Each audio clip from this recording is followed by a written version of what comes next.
Welcome back, everybody. Ready for another deep dive? Always. Today we're looking at some excerpt. Hmm. It's a fascinating look at, well, a council meeting. Oh, interesting. In heaven, we're talking angels gathered around their creator. Yeah. This scene full of light and harmonious voices. But there's this one angel, Okay. Lucifer, and he kind of stands apart. Oh, really? He's not joining in the chorus of praise, you know? So he's just kind of watching, observing. Yeah, watching, thinking, and we're going to try to figure out what's going through his mind, what's making him different. I mean, it's a really compelling setup. This image of perfect celestial harmony. Right. And then right in the middle of it all, you have this figure who's like the first sign of dissent. Exactly. What makes Lucifer so different at this moment? Right? And what could it mean for heaven's supposed perfection? Big questions. The text really paints a vivid picture. Yeah. We're told heaven is this realm of pure light, peace, angelic voices blending together in perfect harmony. Wow. And at the center of it all is God, radiating love and wisdom. You can practically feel the awe coming from the angels that are surrounding him. And Lucifer, where is he in all of this? Well, amidst all this devotion, Okay. Lucifer stands out. He's described as the most radiant angel, Yeah. but he's not, basking in the divine light. He's actually observing the structure of heaven. Interesting. The angel's unquestioning devotion, God's flawless plan. It's almost as if he's... Like he's seeing it for the first time. Yeah, it makes you wonder, Yeah. if you were surrounded by such unwavering certainty, wouldn't you at some point start to question it? Yeah, absolutely. Okay. And what's so interesting here is that Lucifer, he's not like rebelling in the traditional sense, you know. There's no anger, no defiance. He's driven by something much more subtle, potentially way more disruptive, curiosity. He's asking these questions. Like what? Like pondering the nature of things. Oh, okay. Why is there only one voice? Okay. God's voice. Yeah. Shaping creation. Yeah. Where does free will fit in if every action is already part of a perfect plan? Right. These aren't small questions. No, not at all. He's grappling with some pretty big concepts here, challenging the very nature of divine love and the meaning of free will. Exactly. And one of the most interesting things he questions revolves around humanity. God supposedly loves humans. Right. Yet their existence is full of vulnerability and struggle. Suffering. This paradox really bothers Lucifer. Yeah, if God's love is perfect, then why is there so much suffering in the world he created? Right. It's like this dissonance. It is. You know, it's like he's looking at this perfect, harmonious system and realizing there's this whole other reality that doesn't quite fit. Doesn't fit at all. And then it gets even more intriguing. Okay, what happens? Lucifer starts to wonder if maybe God's perfect love might also be a form of control. Whoa, hold on.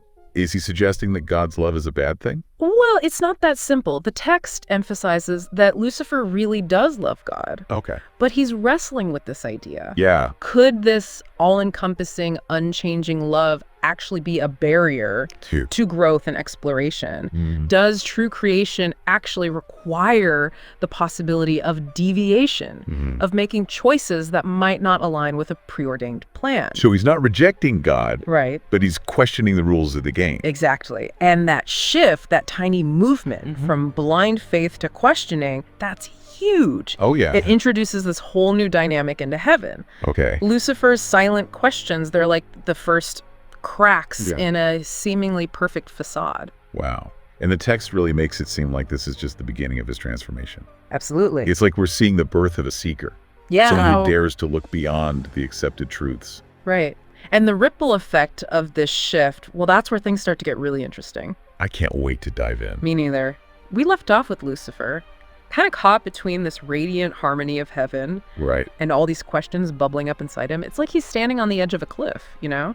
Yeah, totally. He can either embrace the certainty around him or take a leap into the unknown. And it's remarkable how the text shows this internal struggle.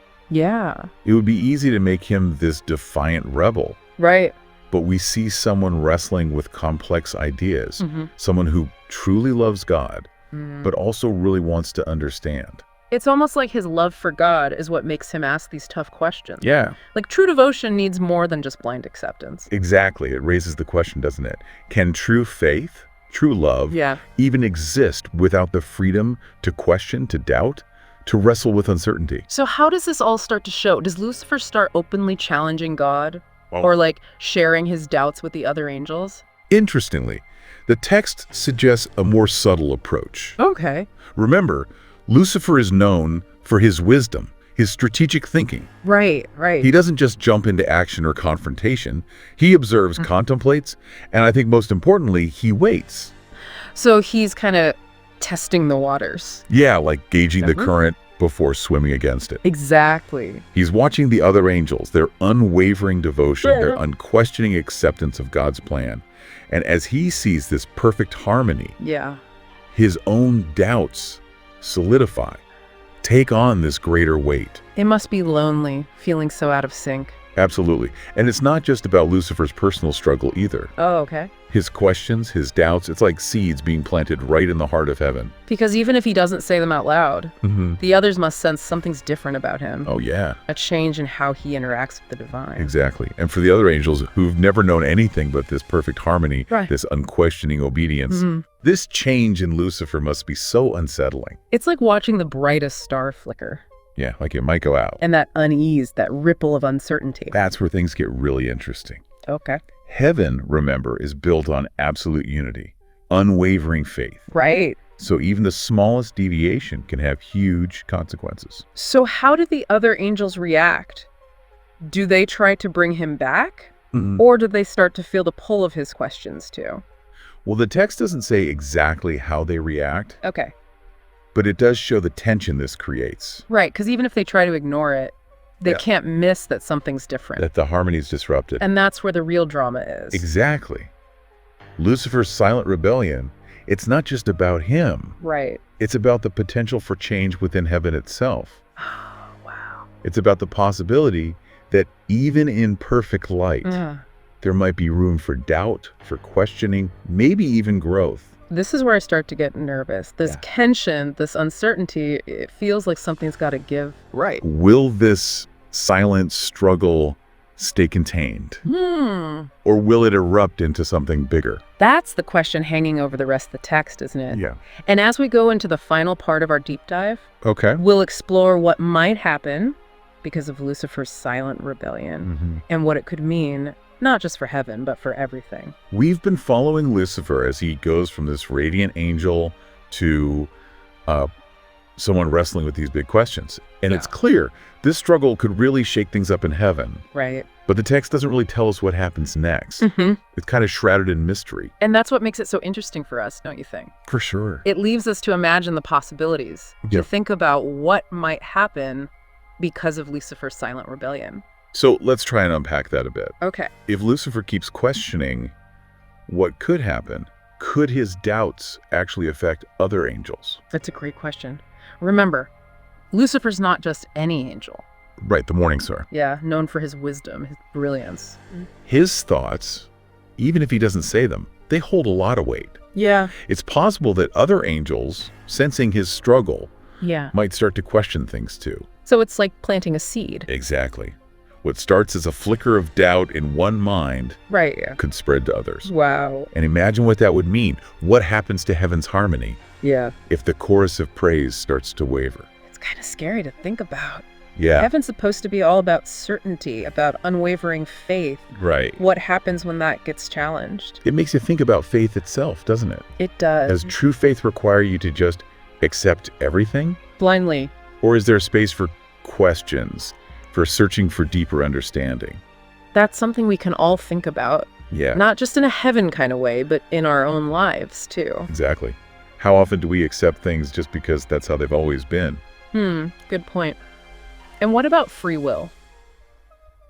Yes. Angels who are like the closest to God start making their own choices. What does that mean for the grand plan? It's like the text is saying, even in a perfect place, there's this tension between what God wants and what individuals choose. Right, and that tension is where the real story is. Absolutely. Because in the end, it's not just about Lucifer rebelling. Right. It's about the potential for heaven itself to grow and evolve. So are you saying Lucifer questioning everything, even if it causes trouble, could actually lead to something better? It's something to think about. What if this challenge to how things are is actually needed for heaven to evolve? Interesting. What if real growth requires questioning, being open to different perspectives? This is getting pretty deep. But I think what we could take away from all of this is that even in heaven, a place that seems perfect, there's room for doubt, for questions, for looking for deeper understanding. And sometimes those questions, even if they make you uncomfortable, can help you grow in amazing ways.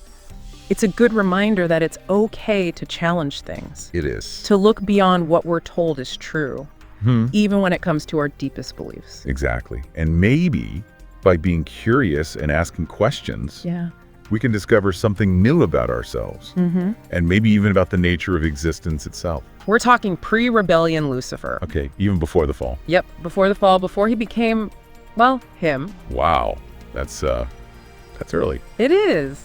We're talking about the time when he's wrestling with some serious doubts. Doubts about what? About God's plan for humanity, about why we suffer, all that heavy stuff. Ooh, okay.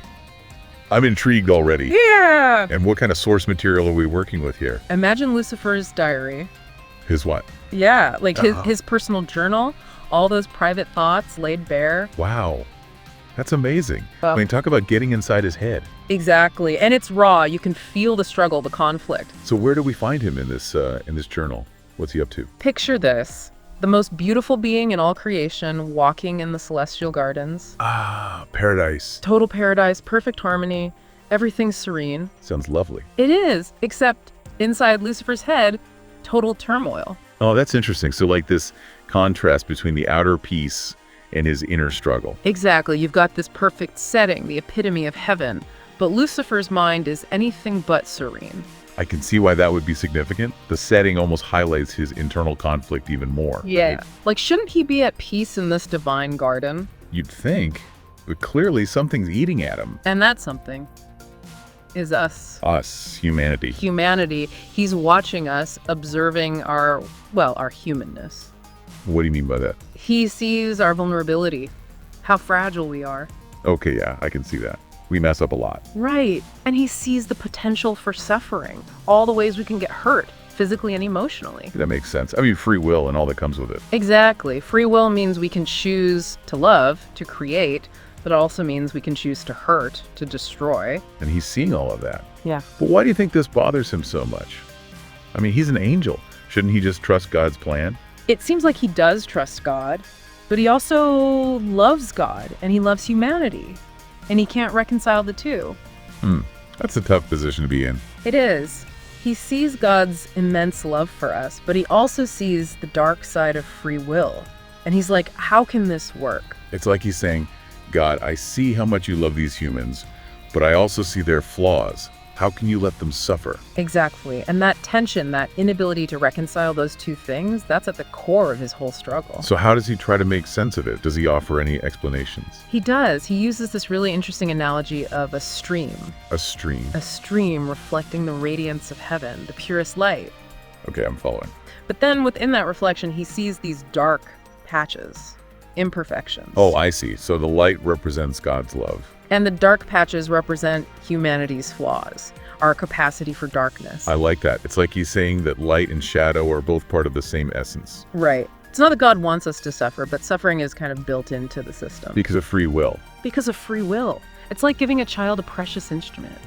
You want them to experience the joy of playing right, but you also know they might drop it, break it. And that potential for damage, that's what worries him. It really does. Especially when he comes across this delicate flower. A flower. A flower in the garden. It's so fragile, so easily crushed. I can see where this is going.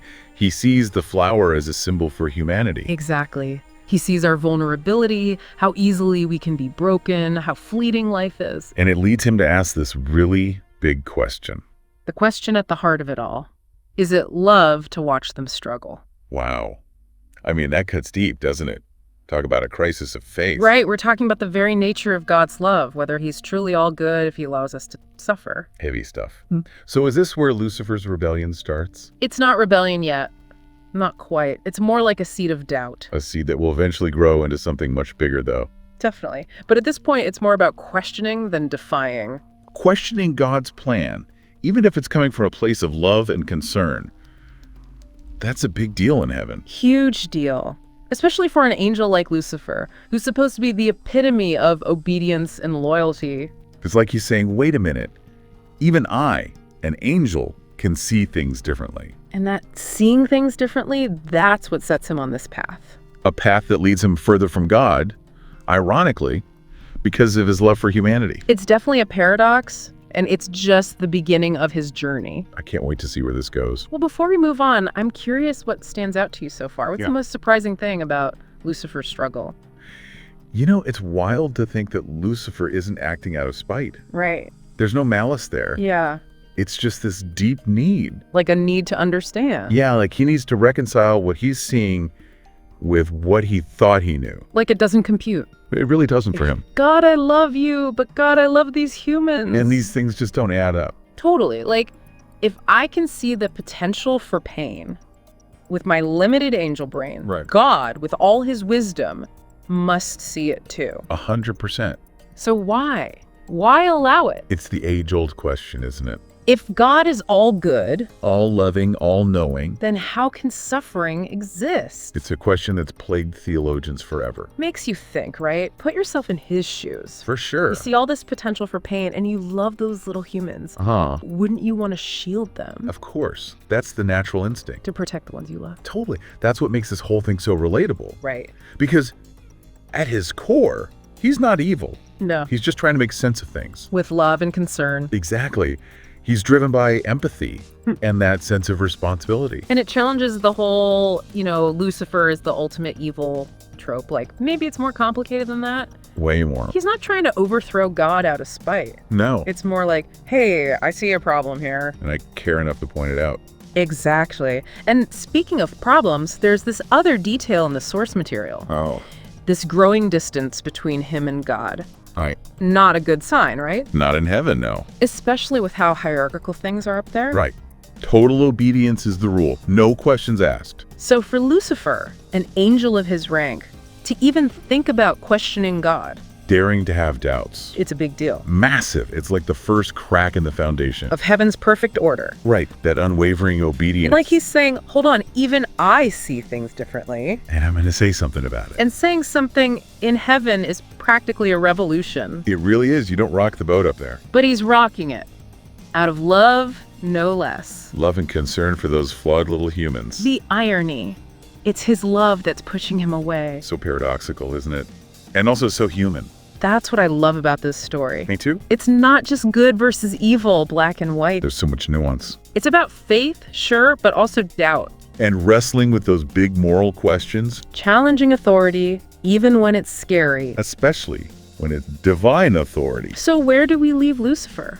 At a crossroads, I'd say. We know he rebels eventually. Right. But this source material, it stops before that. Before the Big Bang. So what's the point of this internal struggle?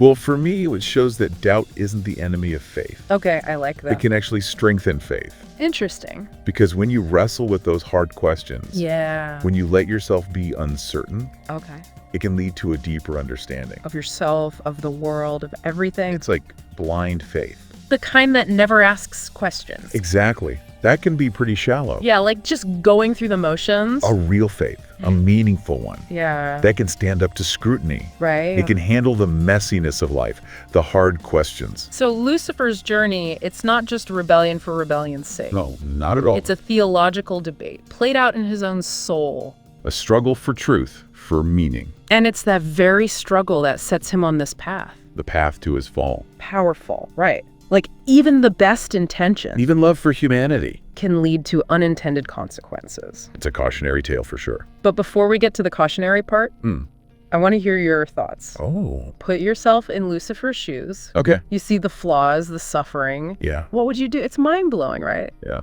We always think of Lucifer as this, like, evil mastermind. Right. The ultimate bad guy. But here, he's practically inventing free will.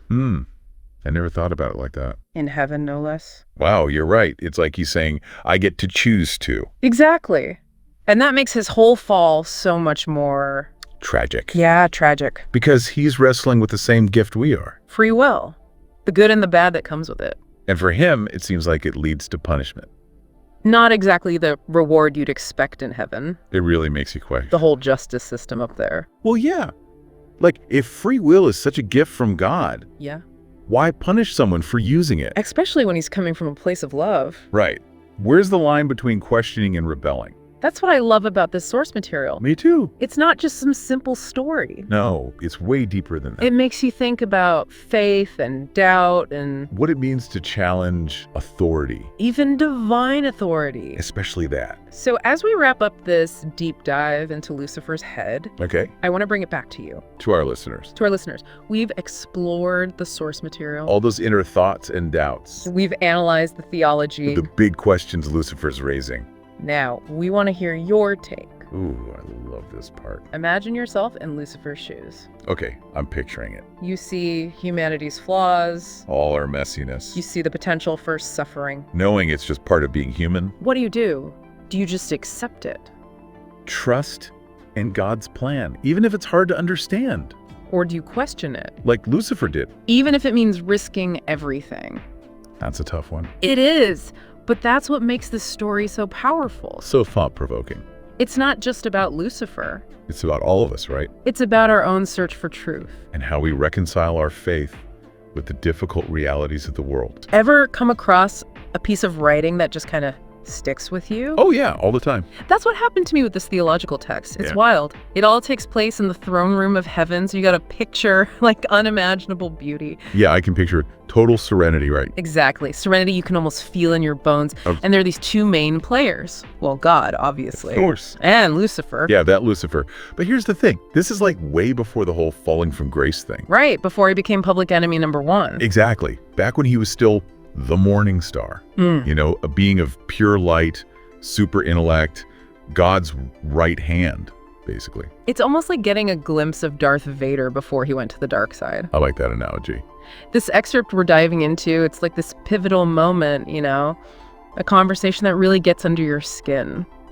We're going to explore what happens when Lucifer, driven by his deep compassion, starts to question God's plan for humanity. Ooh, that's juicy. And trust me, this isn't your typical good versus evil showdown. No, it sounds way more nuanced than that. It really is. So the text portrays Lucifer not as some like rebellious hothead. Right. But as a being who's like genuinely wrestling with this profound moral dilemma. You can just feel his concern for humanity, you know?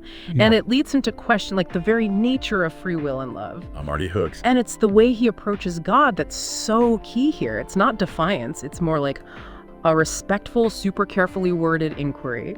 He starts by praising God's gift of free will to humans, but then he throws this curveball. Uh-oh. What does he say? Well, he points out that free will also opens the door to suffering, to pain, on a scale that's, well, almost impossible to imagine. And then he just comes out and asks, can that truly be considered love? Whoa. I mean, can you imagine having the guts to ask God that? Right. I'd be terrified. But the way God responds is crucial. So what happens? Does God, like, smite him on the spot? Not even close. He doesn't shut Lucifer down, doesn't dismiss his concern or anything. Instead, he emphasizes that free will isn't just about the potential for love. Right. It's about the potential for growth. He argues that true love has to come from a place of freedom. Even if that means accepting the risk of pain. Exactly. Even if it means accepting the risk of pain. He even uses this phrase that really stuck with me. Love must be a choice, freely given to have true meaning. That's a good one. Powerful stuff, right? But Lucifer, he's not totally convinced. So he keeps pressing. He keeps pressing. Argues that humans seem too fragile, too easily swayed to handle this, like, immense freedom. It's almost like he's pleading with God to, I don't know, reconsider, find a different way. So what does God say to that? Well, this is where it gets even more interesting. God acknowledges Lucifer's concern, but then he kind of doubles down on his position. You mean he's sticking to his plan? He's sticking to his plan. He explains that shielding humans from pain would rob them of the opportunity to grow, to learn from their experiences, to really become who they're meant to be. It's almost like he's saying, look, I get it, you want to protect them. Yeah. But true love can't be forced or like manufactured, you know? It has to be freely given and received. I see. So there's this real tension building. Oh, yeah, big time. And you can really feel Lucifer struggling with all these ideas, right? He clearly admires God's wisdom, but now there's this seed of doubt that's been planted. And it sounds like it's starting to grow. Definitely starting to grow. He's grappling with how to make sense of all this potential suffering in a world created by a loving God. It just makes you wonder what's going on inside his head. Yeah, is he starting to question everything he believes in? And you know what he does next? He takes it even further. He asks this incredibly bold question. Oh, I'm on the edge of my seat. What's the question? He asks, if someone, purely out of love, were to seek an alternative path to protect humanity, would you allow it? Whoa. That's a big one. Right, you're just sitting there waiting for God to react to that. It's like Lucifer is proposing a whole different reality, a different way of doing things. And God's answer. It's surprisingly nuanced, actually. He doesn't just shut it down with a hard no. Really? He doesn't. He acknowledges the sincerity of Lucifer's question, even praises his desire to seek understanding, especially when it's rooted in love. Okay. But then comes this warning, this cautionary note about the potential dangers of trying to change things beyond our comprehension. Like, he's saying, listen, I appreciate your big heart, but tread carefully, okay? You might not fully grasp the ripple effects of what you're suggesting. Ooh, I can already sense things are about to get messy. Definitely leaves you with this sense of foreboding, like something big is brewing. Like a storm is coming. Exactly. It's like that moment when you realize things aren't as black and white as you thought they were. I hate when that happens. Right. It's a moment of awakening, even if it's a little unsettling. But let's be honest. Who hasn't questioned things they once believed in? True. It's part of being human, right? To grapple with the big questions, wrestle with doubt, search for truth, even when it gets uncomfortable. Exactly. And this whole exchange between God and Lucifer, it's like a microcosm of that very human struggle. It raises so many questions about free will, the limits of compassion, even the potential consequences of just questioning divine plans. That's what makes you think. What stands out to you the most so far?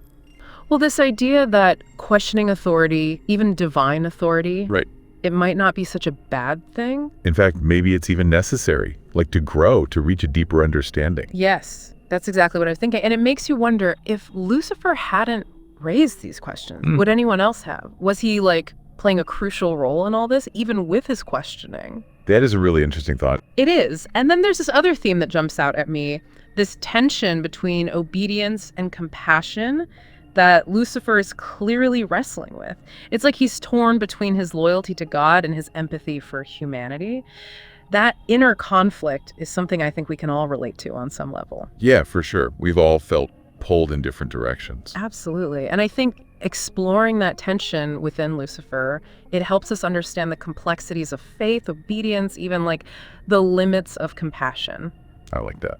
But okay, let's circle back to this idea of free will for a second, because it's front and center in this whole conversation. Yeah, definitely a key theme. It really struck me that God seems to prioritize free will above all else. Above all else. Even if it means allowing for the possibility of pain and suffering on a massive scale. So that raises the question, is it truly loving to give someone the freedom to make choices that could lead them to hurt themselves or others? That is a tough question. Or is there a higher purpose to suffering that we just can't fully grasp? Right. Are we missing part of the picture? It's definitely hard to wrap your head around. On one hand, we all value our freedom to choose, We want to be in control of our own lives. Of course. But on the other hand, it's tough to accept that suffering might just be an unavoidable part of all that freedom.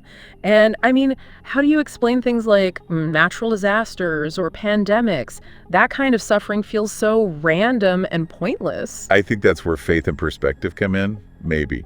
Okay. It's not about having all the answers, right? Yeah. It's more about trusting that there's a bigger picture, a design that we might not be privy to right now. So we have to accept there are limits to our understanding. There are always limits. Maybe we're not supposed to have all the answers at this point. Maybe not. But that uncertainty, that not knowing, it can be unsettling. Yeah, I get that. But there's another side to it too. What do you mean? Well, it can also be incredibly liberating, because it opens us up to the possibility of mystery, of faith, of trusting in something bigger than ourselves. It's funny because, in a way, Lucifer is the ultimate skeptic, right? He's not willing to just blindly accept things. He wants proof, wants to understand the logic behind it all. Exactly. He's demanding proof, demanding to understand the logic, and that's what makes him such a compelling character. because he's asking the questions many of us might be afraid to ask. He's voicing the doubts we try to suppress. I hadn't thought of it that way. And this is where this excerpt really hits home for me, because it's this powerful reminder that questioning our beliefs, even the ones we hold most sacred. Right. It's not necessarily a bad thing. It could even be a sign of growth. Exactly. Intellectual and spiritual growth. I like that. So, okay, questioning is okay, maybe even encouraged. But where do we draw the line? God seems to be saying that Lucifer's line of questioning is getting a little too close for comfort. He's venturing into dangerous territory. Yeah, like that warning label you get on strong medication. Use as directed may cause unforeseen side effects. Perfect analogy. And those unforeseen side effects, well, that's what makes this whole story so captivating. Because we all know how this ends. Right.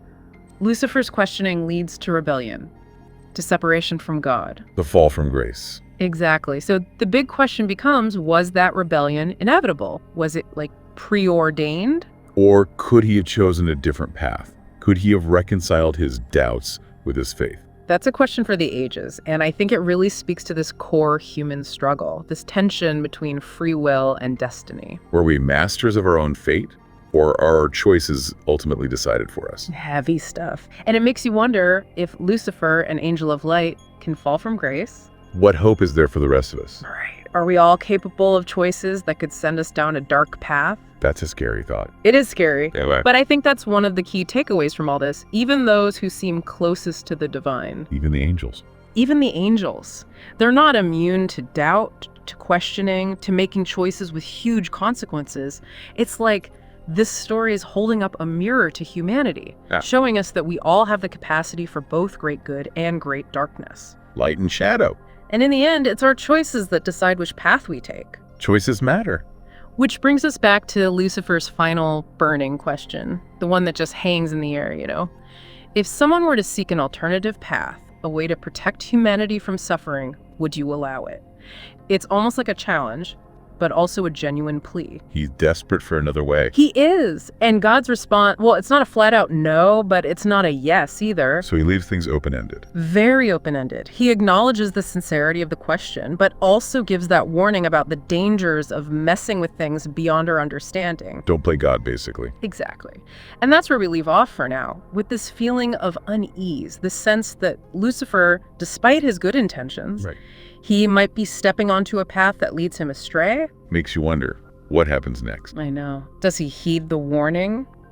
Or is he already too far down the rabbit hole? Ooh, that's a good question. Guess we'll have to explore that in the next part of our deep dive. This conversation, as unsettling as it is, it's just the beginning. It's like we're watching doubt being born, you know? Yeah.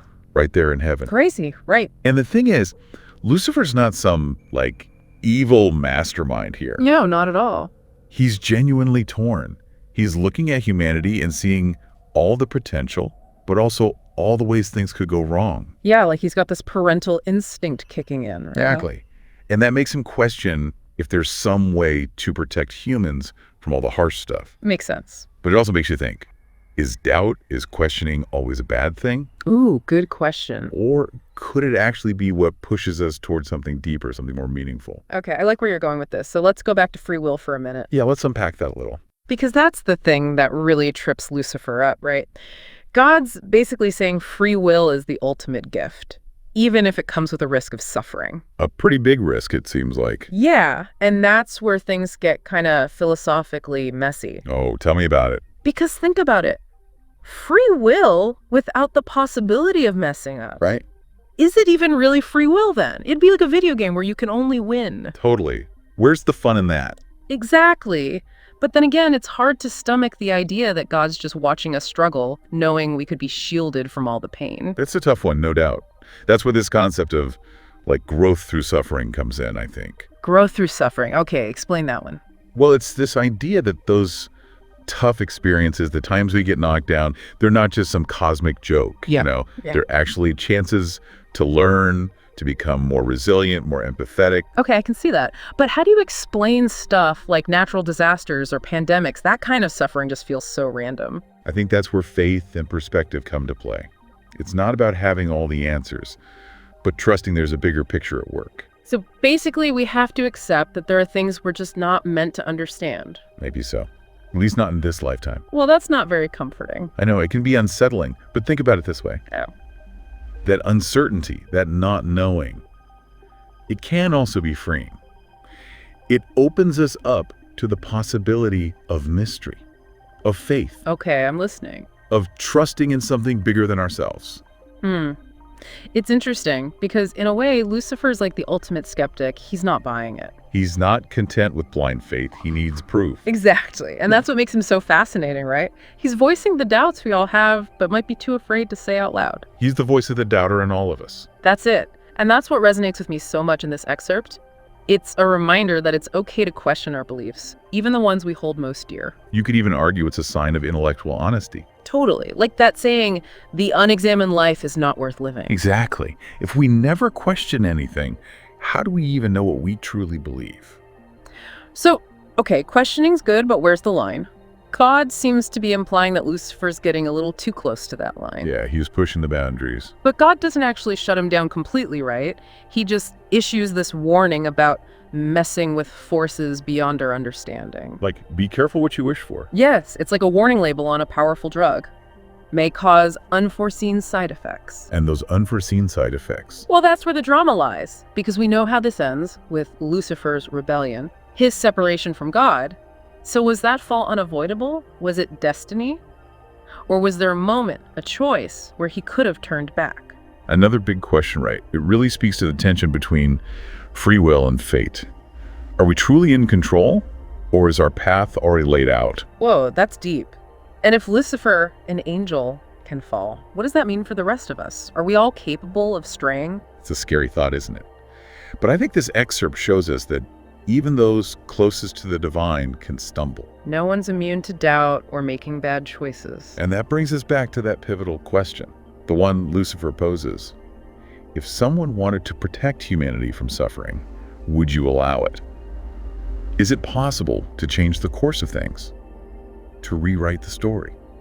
I mean, is that even within God's plan? It's a huge question. And this excerpt ends on such a powerful note. Lucifer leaves the throne room with more questions than answers. He's not satisfied with God's response. He's going to find his own truth, even if it means challenging everything he knows. And that's what makes this story so powerful. It doesn't give us easy answers. It leaves us wondering. Wondering what happens next, what Lucifer will do. Will he find that other way? Or will he fall? That's what we'll be exploring in the final part of our deep dive. So we're at a crossroads with Lucifer. He's got this burning desire, this need to find another way for humanity, a way with less suffering. But God basically gave him a warning, right? About meddling with things he doesn't understand. It's like watching someone walk a tightrope without a net. What do you think about Lucifer's decision to keep pushing? I think it shows just how deep his compassion runs. This isn't about power or ego. He's truly heartbroken at the thought of human suffering. It's almost like a parent's need to protect, even when you know you can't. We've all felt that, right? Yeah, for sure. That instinct to shield the people we love from pain. But with Lucifer, it's more than just instinct, right? It's this clash between his love for humanity and what he understands about God's plan. He just can't reconcile the two. And that's why his choice is so important here. Because he chooses to trust his own judgment, his own way of seeing love, even though it goes against everything he's always believed. He was essentially saying, I respect you, God, but I have to follow my heart on this one. And that takes us right back to free will, because it's not just about humans having choices. It's about angels, about beings in heaven, having the freedom to question, to disagree, to make their own way. Exactly. And it makes you question the whole idea of divine order, right? It suggests that even in heaven, there's room for different opinions about what's right and wrong. Maybe things aren't so black and white after all. It's like finding out that even the most beautiful tapestry has loose threads, places where the pattern breaks down. And those threads, they could unravel everything, or they could become part of something new and unexpected. Lucifer's pulling at those threads, even if he's not totally sure what will happen. And that's why this story still matters to us today. Because we all face those loose threads in our own lives. Times when we have to choose between a known path and making our own way, even if it means questioning those in charge, going against what everyone expects. So how does this apply to us? Is it a warning about questioning authority? Or is it about being brave enough to look at our doubts and search for something more? Honestly, I think it's both. It reminds us that Questioning, disagreeing can be a powerful force for change. But you have to be ready for the consequences. What we do can have ripple effects that we don't always see coming. It's like that saying, be careful what you wish for. Lucifer wishes for a world without suffering, but maybe he's not ready for what might happen if that wish came true. This excerpt doesn't tell us what happens next, though. We just see Lucifer walking away from God, carrying all this compassion and doubt. What do you think happens? Does he find that other way? Does he make things better? Or does he fall, like we've heard in other stories? It's like the author is passing the story to us. They're saying, you heard the conversation, now what do you think? What would you do if you were Lucifer? How would you balance helping others with the risks of changing the grand plan? That's what makes this text so brilliant. It doesn't just tell us a story. It pulls us into the story, into this dilemma. And it makes us think about our own ideas about choice, free will, even what it means to be good or evil. Like it's holding up a mirror to our souls, right? Yeah. And asking, what do you see? What choices would you make? Sometimes those choices, those questions, those doubts, they're the very things that help us understand ourselves and the world around us better. This has been one wild deep dive. I felt everything: awe, confusion, even a little bit of hope. How about you? Totally. It reminds us that even the oldest stories can still speak to us today. They make us ask big questions, question what we think we know, and be okay with not having all the answers. So to everyone listening, we leave you with this. What will you do with the questions this text has raised? Will you let them sit in the back of your mind, or will you use them to guide your own exploration? What happens when even a realm of absolute perfection experiences a pretty big shift? Yeah, like imagine a world of, eternal light and harmony like heaven, where every being exists in perfect unity with the divine. Right. Now imagine that world experiencing like a subtle tremor that runs through its very foundation. It's a really interesting thought, right? And the source material today is a fictional account. Right. But it allows us to explore like these really profound philosophical and theological concepts, but in like a really engaging way. Absolutely. So we're going to unpack the ripple effect of a single question. Okay. A question that brings about a change in heaven's atmosphere and sparks a wave of uncertainty, unease, and even sorrow among angels. Wow. Like Michael, Gabriel, and Raphael. So even in a realm of eternal perfection, change and questioning can still arise. Exactly. Yeah. So let's set the stage. Our fictional account describes this shift occurring after a conversation between Lucifer and God. Now, we don't know the exact nature of their conversation, but the impact is pretty undeniable. Yeah. The source material paints a really vivid picture. The celestial light, usually a beacon of unwavering brilliance, starts to flicker. A sense of unease, almost palpable, descends upon the angels. And even Lucifer's presence, once radiating with confidence, now seems tinged with a newfound gravity. Interesting. So this description kind of raises questions about the nature of this unease. Is it fear, doubt, right, or perhaps a profound sense of curiosity about the truths that might lie beyond their current understanding? It's fascinating to consider how beings who have existed in perfect harmony for eons would react to such a fundamental shift in their reality. It really is. And the way the angels respond to this change is particularly intriguing. Okay. They're described as beings who rarely spoke unless it was in praise of the divine or to fulfill a specific purpose. Yet in the wake of this conversation between Lucifer and God, they start exchanging glances, communicating their apprehensions in hushed tones. Wow. It's like they're sensing a crack in the foundation of their existence, something they've never encountered before. Exactly. And this brings us to Michael. Okay. The warrior angel known for his unwavering faith and steadfast loyalty to God. Right.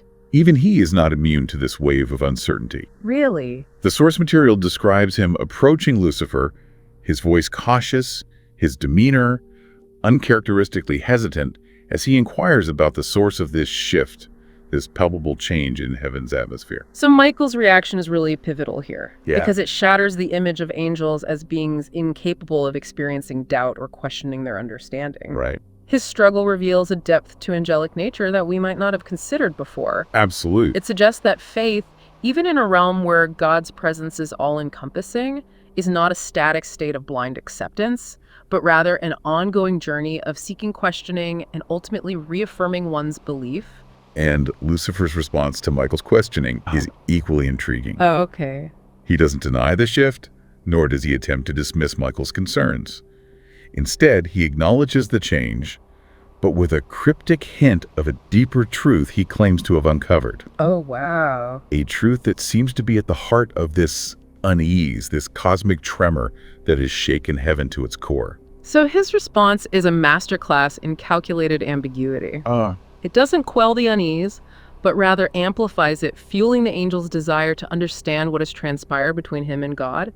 And it raises a tantalizing question. What's that? Even in a realm of perfect knowledge, are there still mysteries to uncover, truths that can challenge existing understanding? It's like Lucifer has opened a door to a room filled with possibilities, Yeah. both exhilarating and terrifying.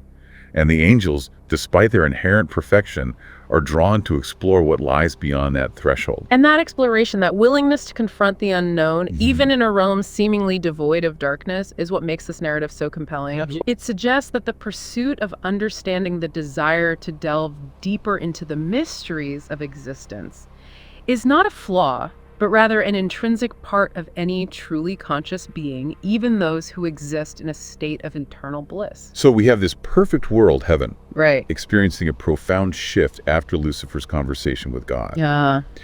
And the angels, for perhaps the first time, are grappling with uncertainty questioning and a newfound awareness of the complexities that lie beneath the surface of their seemingly perfect existence. Wow. But this is just the beginning of our deep dive.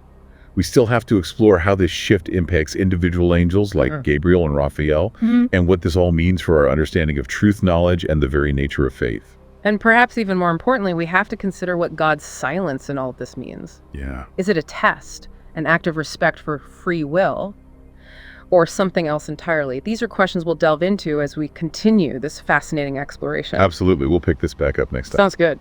Okay, so we've established that heaven, a realm often perceived as like the epitome of perfection, is experiencing a profound shift, a ripple effect, stemming from Lucifer's conversation with God. Right. Now let's kind of delve deeper into how this celestial unease impacts like individual angels. Okay. Especially Gabriel and Raphael, whose roles and responsibilities differ greatly from Michael's. It's fascinating how this narrative portrays the angels not as like these monolithic beings, but as individuals with distinct personalities, roles, and reactions to this unprecedented change. Yeah. Each angel's response offers a unique lens through which we can explore the complexities of faith knowledge and the very nature of existence in a realm where perfection is seemingly absolute. Right. Take Gabriel, for example. He's often depicted as like the messenger. Right. The voice of divine will, a being of swift action and unwavering certainty. Yet even he experiences a sense of hesitation in the wake of Lucifer's revelations. Oh, wow. He who has always delivered pronouncements with unwavering conviction now finds himself pondering the fragility of humanity and the implications of free will. This shift in Gabriel is particularly profound because it touches upon the concept of free will, a concept that has been debated by theologians and philosophers for centuries. Right. If even the messenger of divine will begins to question the nature of human choice, it challenges traditional interpretations of God's omnipotence and raises profound questions about the balance between predestination and free will. It's like Gabriel is realizing that delivering a message is one thing, but truly understanding its implications. Yeah. Especially when it comes to the complexities of human choice and consequence adds a whole new layer of depth to his role. Right. And then there's Raphael the healer, whose very essence is rooted in compassion and empathy. Okay. His response to this celestial shift is perhaps the most emotionally charged at all. Raphael's reaction really underscores the idea that this unease in heaven is not simply about abstract theological concepts. It's also about a newfound awareness of the human condition, an empathy that seems to deepen as the angels grapple with the implications of Lucifer's revelations. The source material describes Raphael experiencing a profound sense of sorrow for humanity's struggles. Wow. A sorrow that transcends his previous understanding of human suffering. It's as though the veil of perfection has been lifted, allowing Raphael to see humanity not just as creations, but as beings, grappling with complex emotions, choices, and the consequences of those choices. Yeah. And this newfound awareness fills him with a depth of compassion that he's perhaps never experienced before. This raises an interesting question about the nature of compassion itself. Well, can true compassion exist without a deep understanding of suffering? Is it possible to fully empathize with another being's pain without first confronting the complexities of free will, choice, and the potential for both joy and sorrow that comes with it? It seems that the angels, even in their perfect realm, are undergoing an evolution of sorts. They're moving from a state of passive acceptance of God's will to a state of active questioning and seeking a deeper understanding of their own existence and their relationship with creation. Right. And it's all stemming from Lucifer daring to ask a question. Yeah. A question that has shattered the illusion of static perfection and ignited a fire of curiosity in his fellow angels. It's as if Lucifer, in his quest for truth, has inadvertently unlocked a new dimension of angelic experience. He's shown them that true understanding, even in a realm of eternal light, requires more than blind faith. It requires questioning, exploring, and confronting the shadows that inevitably exist alongside the light. And let's not forget the most intriguing aspect of this entire narrative. Right. God's silence. Right. Amidst this celestial upheaval, this wave of uncertainty and questioning, God remains a silent observer. What do you make of that? God's silence, perhaps the most profound mystery in this entire narrative. There are so many ways to interpret it. Some might see it as a test of faith, a way for the angels to strengthen their understanding through independent exploration. Okay. Others might view it as an act of respect for free will, allowing the angels to grapple with these new concepts and come to their own conclusions without divine intervention. It's almost as if God is saying, I've given you the capacity for thought, right, for questioning, for seeking truth. Yeah. Now use it. Yeah. Explore the depths of your understanding. Wrestle with the complexities of existence. And through this process, you will come to know yourselves and ultimately me in a way that you never could have before. And that idea that God values independent thought and exploration has profound implications for our understanding of faith and spirituality. It challenges the notion of a deity who demands blind obedience and instead presents a God who encourages questioning, who trusts in his creation's ability to navigate complexity and evolve through independent thought. It's a truly empowering concept. Yeah. One that suggests faith is not about passively accepting dogma, but about engaging in an ongoing dialogue with the divine. A dialogue that involves questioning, seeking, and ultimately arriving at a deeper, more nuanced understanding of one's own beliefs. Exactly. And this idea of an evolving faith, a faith that embraces questioning and exploration, resonates deeply with the human experience. After all, we're all on a journey of discovery. Right. Grappling with questions, seeking meaning, and constantly refining our understanding of ourselves and the world around us. We're all, in a sense, experiencing our own personal celestial shifts, moments when our preconceived notions are challenged. Yeah. And we're forced to confront the complexities of existence in a new light. Right. And it's in those moments of questioning, of wrestling with uncertainty, that we have the greatest potential for growth, for transformation, and for arriving at a deeper understanding of who we are and what we believe. So while this narrative is set in a fictional realm, it offers profound insights into the human condition. It reminds us that questioning is not a sign of weakness, but rather a catalyst for growth. It encourages us to embrace the unknown, to trust in our own capacity for thought and exploration, and to recognize that the pursuit of meaning, even amidst uncertainty, is an integral part of what makes us human. And as we delve further into this deep dive, we'll continue to unpack the implications of this celestial shift. We'll explore how the angels' understanding of truth and knowledge evolves. We'll analyze the significance of God's silence. And we'll consider what this all means for our own journeys of faith questioning and the never-ending quest for understanding. We've spent some time now exploring how Lucifer's question sparked such a profound shift in heaven, prompting the angels to kind of grapple with all this uncertainty and seek a deeper understanding of their existence. Right. So in this final part of our deep dive, let's explore what this whole narrative reveals about the nature of truth and knowledge. Okay. Especially in a realm that is often associated with absolute certainty. Yeah, what I find really intriguing is how this fictional account challenges the traditional notion of truth as something static and unchanging.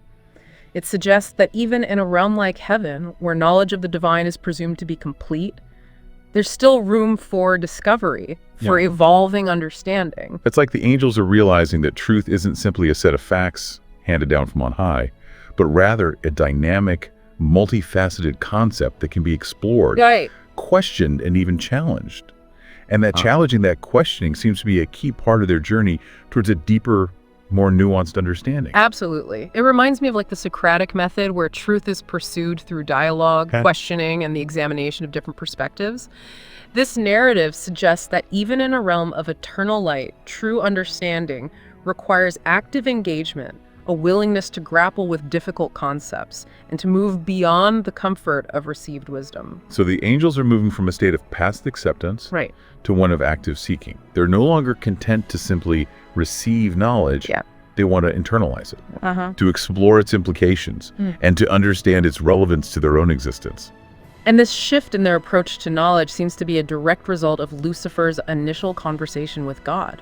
His audacity to question his relentless pursuit of deeper meaning, even though it caused unease, has become a catalyst for growth and intellectual evolution throughout heaven.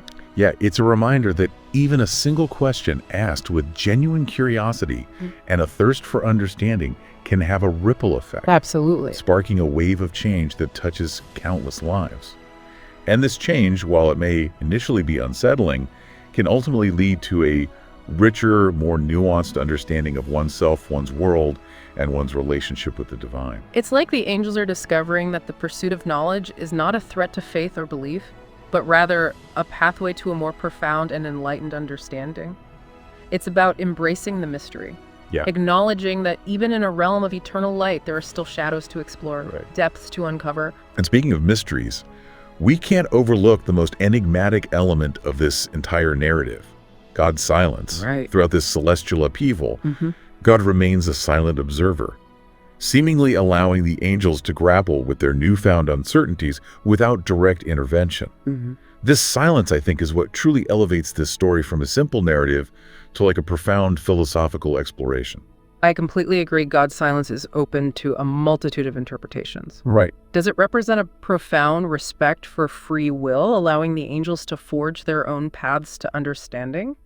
Is it a test of faith designed to strengthen their convictions through adversity? Or is it something else entirely, like something beyond our human comprehension? It's this very ambiguity, this lack of a definitive answer, that makes this narrative so compelling. It invites us to engage in our own questioning, to explore the depths of our own beliefs and assumptions about the nature of the divine. Exactly. It challenges us to move beyond simplistic interpretations and to embrace the complexities of faith knowledge and existence itself.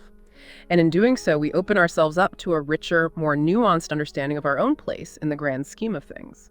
So as we wrap up this deep dive, what key insights can we take away from this exploration of a fictional heaven undergoing a profound shift? First and foremost, I think this narrative reminds us that even in seemingly perfect situations, there's always room for growth, for questioning, and for exploring deeper truths. The pursuit of knowledge, the desire for understanding, is not a sign of imperfection, but rather an inherent aspect of any truly vibrant and evolving existence, even in a realm like heaven. It also highlights the transformative power of questioning Lucifer's single question, born from a desire for deeper understanding set in motion, a wave of change that touched every angel in heaven. It reminds us that even the most seemingly insignificant question asked with genuine curiosity can have a profound impact on ourselves and the world around us. And finally, I think this narrative encourages us to embrace the unknown, to trust in our own capacity for thought and exploration, and to recognize that the journey of discovery, even when it leads us through uncertainty and discomfort, is ultimately what enriches our lives and deepens our understanding of ourselves and the universe we inhabit. Yeah, it's a really powerful message, one that resonates far beyond the confines of this fictional account. It's a message that invites us to engage in a lifelong pursuit of understanding, to embrace the mysteries of existence, and to never stop questioning, exploring, and seeking truth in all its multifaceted glory. And perhaps as we navigate the complexities of our own lives, we can find solace in the idea that even in a realm as seemingly perfect as heaven, change questioning and the pursuit of deeper meaning are not just tolerated, but are actually essential elements of a truly meaningful existence. Heaven. Yeah. We're going to be looking at doubt. Doubt in heaven. Not a place you normally associate with doubt, huh? Nope. Not at all. It's usually all about like perfect faith and, total certainty and all that. Right. And that's what makes this deep dive so interesting. Our source material this time, it kind of throws a wrench in that whole perfect heaven idea. It really does. Ooh, that sounds juicy. It is. It's a fictional work, but it raises some really thought-provoking questions about faith and doubt and what happens when those two things collide. And to make things even more interesting, it all starts with Lucifer. Yeah, not the fire and brimstone devil you might be picturing, though. Right, it's more like...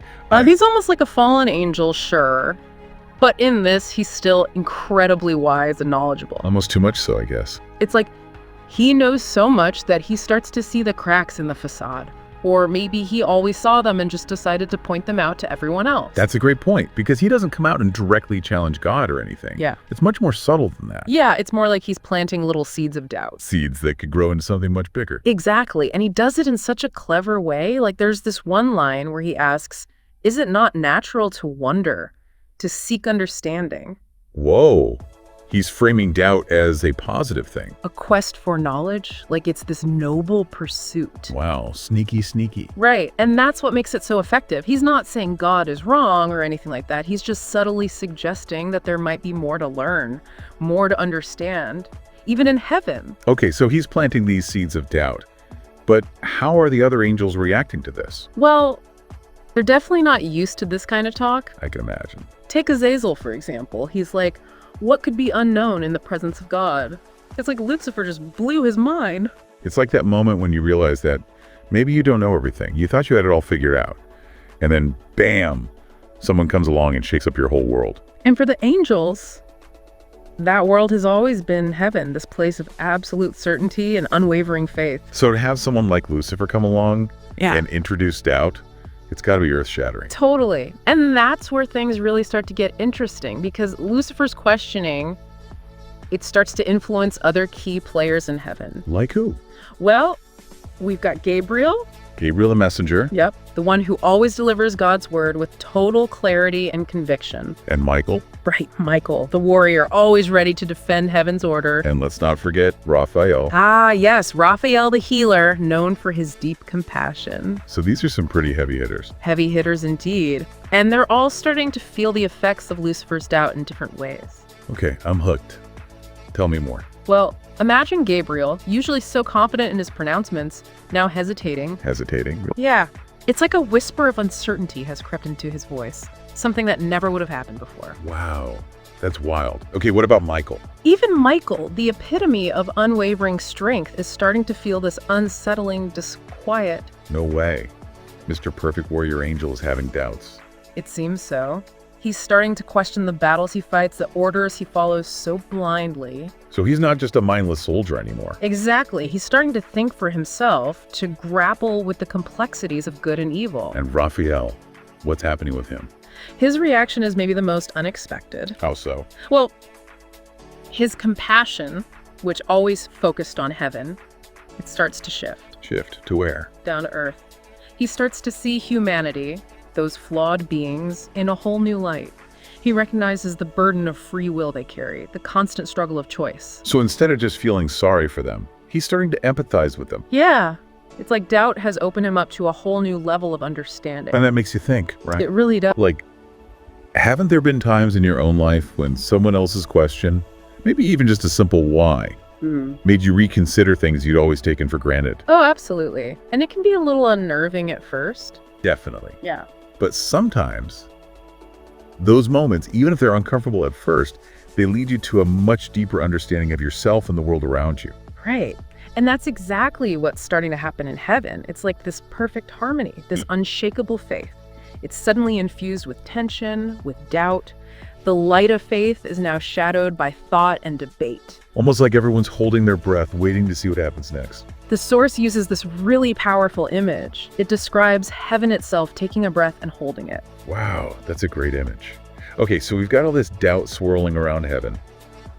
But what about God? What about him? Well, how's he reacting to all this? You'd think he'd be pretty ticked off about angels questioning his authority. You'd think so, right? But there's no lightning bolts, no booming voice from the heavens. No. Nope. Instead, it's just silence. A knowing silence. Huh. Interesting. So it's not like he's ignoring it. No, it's more like he's observing it with this tender yet unfathomable gaze. Almost like he understands that this questioning, this doubt, it's a necessary part of some larger process. Right, and that's a pretty radical idea when you think about it. It really is. Okay, so Lucifer planted the seed, and now it's spreading. But here's what I find fascinating. After those initial questions, he basically goes silent. It's like he's letting his actions and presence speak louder than words. It's a brilliant strategy, really, because that silence just adds to the mystery and makes the other angels even more eager to grapple with these new, unsettling ideas. It's like he's saying, I've given you the seed, now watch it grow. He trusts that doubt once planted, will inevitably blossom into something new, something that can't be controlled or dictated. Yeah. And that's a far more powerful approach than trying to force-feed his own answers. He's essentially empowering the other angels to find their own truth, their own understanding. Like he's a master gardener, carefully tending to a garden of doubt and waiting to see what kind of unique flowers will bloom. What a great analogy. And you know, what's even more intriguing is that all of this is happening under God's watchful eye. He sees the doubt, the questioning, the upheaval, but he doesn't intervene. Yeah, it's like he's letting this whole thing play out, maybe even orchestrating it in some way. Yeah. Which suggests that maybe, just maybe, he's not threatened by our doubts. Maybe he actually welcomes them. Whoa, now that's a thought-provoking idea. Isn't it? It definitely makes you rethink the whole concept of faith and doubt. For sure. So as we move forward, I think it's worth asking, how does Lucifer's silence, this strategic absence of answers, impact the angels' search for truth? And what can we learn from this about the power of unspoken things, those gaps in our understanding that force us to dig deeper? Great questions. I'm excited to dive in and see where this all leads. It's wild, right? Like we're seeing heaven kind of evolve. Yeah, and not in the way you'd expect. It's like this whole system built on absolute certainty is suddenly having to grapple with doubt. It's almost like witnessing the birth of critical thinking in heaven. And the crazy thing is, it doesn't destroy their faith. It actually seems to make it stronger. Right. It's like doubt is this refining fire. Okay, I like that analogy. But how does that actually work? Like, what does growth through doubt look like for an angel? Well, let's take Gabriel, for example. He's always been the messenger, delivering God's word with perfect clarity and conviction. But now, doubt has introduced hesitation into his voice. So instead of blindly delivering the message, he's actually thinking about it. Exactly. He's no longer just a mouthpiece. He's becoming an interpreter, wrestling with the nuances of divine communication. So maybe this doubt will actually make him a better messenger. That's the idea. He might start to understand the messages on a deeper level, and that could lead him to convey them with even greater wisdom and insight. I never thought of it that way. That's fascinating. Yeah. Okay, so what about Michael? Michael, the warrior angel, always so steadfast, so certain of his righteousness.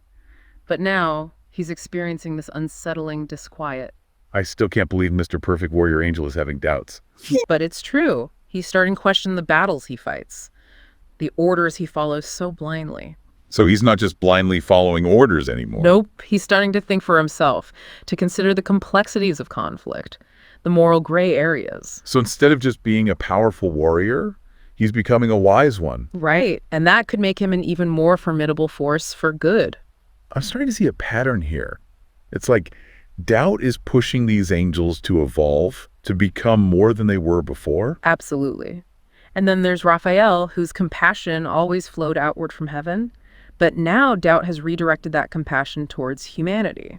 So he's not just looking down on humanity with pity anymore. No. He's seeing their flaws, their struggles, their capacity for both good and evil, and he's feeling a deep empathy for them. Like he's finally seeing them as equals. In a way, yes. And this newfound empathy could transform him into an even greater healer. This is all so mind-blowing. Okay, so we've talked about how doubt is affecting the other angels, but what about Lucifer? He started all this, but then he just disappears from the scene.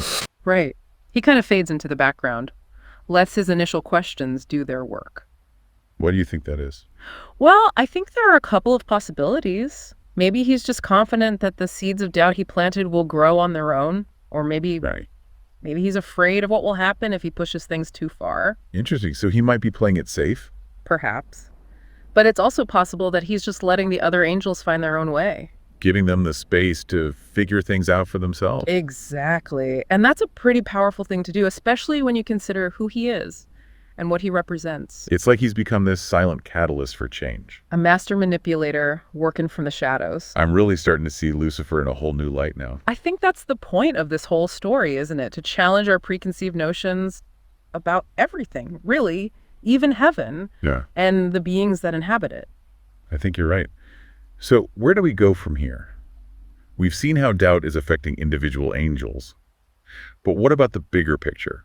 What does this awakening ultimately mean for heaven itself? That's a great question. And one we'll definitely explore as we continue our deep dive. Okay, I'm on the edge of my seat. Let's do it. You know, it's funny. When you think about it, heaven's supposed to be this place of like perfect peace and happiness and harmony. Right. No suffering, no pain, no doubt. Exactly. But this story, It shows us that even in heaven, doubt can still find a way in. Yeah, and what's really interesting is that it doesn't destroy heaven. It actually seems to make it stronger. Right. It's like doubt is this unexpected catalyst for growth and change. Okay, I like that. Yeah. But I'm still trying to wrap my head around this whole idea of doubt being a good thing, you know? Yeah, it definitely goes against how we usually think about it. Like, doubt is the enemy of faith. Right. We're supposed to avoid it at all costs. But what if we've got it all wrong? What if doubt is actually a necessary part of faith? Okay, now you're really blowing my mind. Think about it. Doubt forces us to examine our beliefs more closely, to really understand why we believe what we believe. So instead of just blindly accepting what we've been told, we actually have to think for ourselves. Exactly. And that process of thinking, of questioning, even if it's uncomfortable, it can lead to a much deeper, more personal understanding of our faith. So it's not about avoiding doubt. It's about engaging with it. Right. It's like doubt is this teacher, this guide that can lead us to a more authentic and meaningful relationship with our beliefs. I'm starting to see how this could apply to us down here on Earth. Yeah, I mean, we're constantly bombarded with information, with different perspectives, with challenges to our belief. And it's easy to feel overwhelmed, confused, even lost. Exactly. But maybe instead of trying to shut out all that noise, all that doubt, maybe we should lean into it, see it as an opportunity to learn and grow. Okay, but that's easier said than done, right? Definitely. It takes courage to face our doubts head on, to be willing to admit that we don't have all the answers. And to risk the possibility that our beliefs might change. Right, but what if that change is exactly what we need? What if it leads us to a more authentic, more fulfilling way of living? Wow. That's a really powerful thought. But I have to ask, if doubt is such a good thing, why do we feel so uncomfortable with it? That's a great question.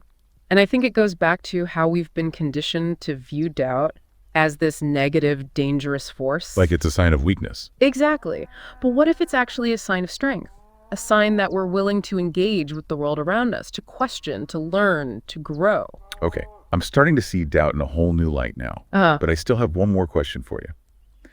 If God is all-knowing and all-powerful, why does he allow doubt to exist in the first place, especially in heaven? That's a question that theologians have been grappling with for centuries. And I don't think there's any easy answer. Fair enough. But what are your thoughts? Well, I think it goes back to the idea of free will.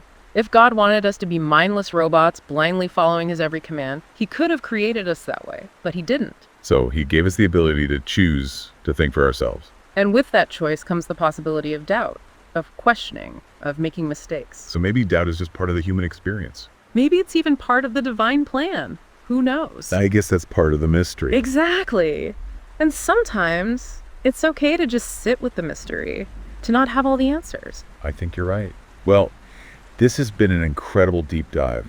I feel like I've learned so much about doubt and faith and everything in between. Me too. It's really made me rethink some of my own beliefs. And to our listeners, if you're feeling a little doubtful right now, don't be afraid. Embrace those doubts. Explore them. Question them. You never know where they might lead you. And remember, even the angels in heaven have doubts, so you're in good company. That's a great point. We're diving deep into the heart of God. And let me tell you, this isn't your typical Sunday school lesson. You're absolutely right. This is a truly unique piece. Instead of pronouncements or miracles, Act 6 takes us on a journey of divine introspection. Oh, wow.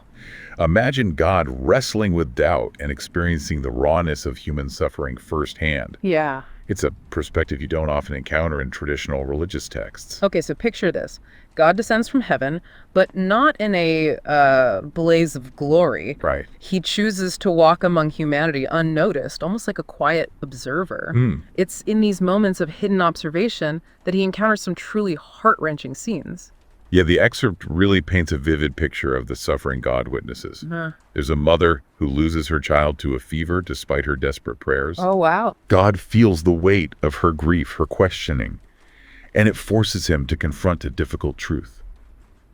Maybe his perfect plan doesn't account for the sheer depth of human pain. It's almost like he's seeing the limitations of his own creation, right?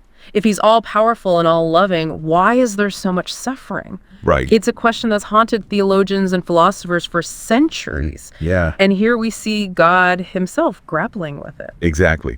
And it's a pivotal moment in the narrative because it highlights the limitations of a detached, observational approach to love. You see, God, in witnessing this mother's pain so directly, begins to question, can love truly exist without genuine understanding, without empathy? That question really gets to the heart of the matter, doesn't it? It makes you wonder, how often do we offer a kind of detached love in our own lives? Right. Do we truly empathize with the suffering of others? Or do we simply acknowledge it from a distance? That's such a powerful point, and it's something the excerpt seems to be grappling with as well. God's journey continues, and he encounters a young man consumed by anger and on the verge of violence. Now, you might expect God to be focused on judging the potential sin, right? But instead, the excerpt focuses on something else, the pain that's fueling this young man's rage. It's like God is seeing past the surface, past the anger, and recognizing a deeper story of hurt and brokenness. Yes. It's a reminder that sometimes the actions we perceive as bad or evil are often rooted in pain and trauma.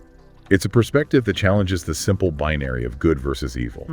It forces us to consider the complexities of human motivation. Yeah. And for God, this encounter seems to be another turning point. Okay. He's beginning to realize that true love can't be passive or distant. Right. It requires active engagement, a willingness to understand the complexities of human experience. So he's not just observing suffering anymore, he's actively engaging with it, feeling it. Right. And as he continues his journey, he encounters countless other examples of human hardship.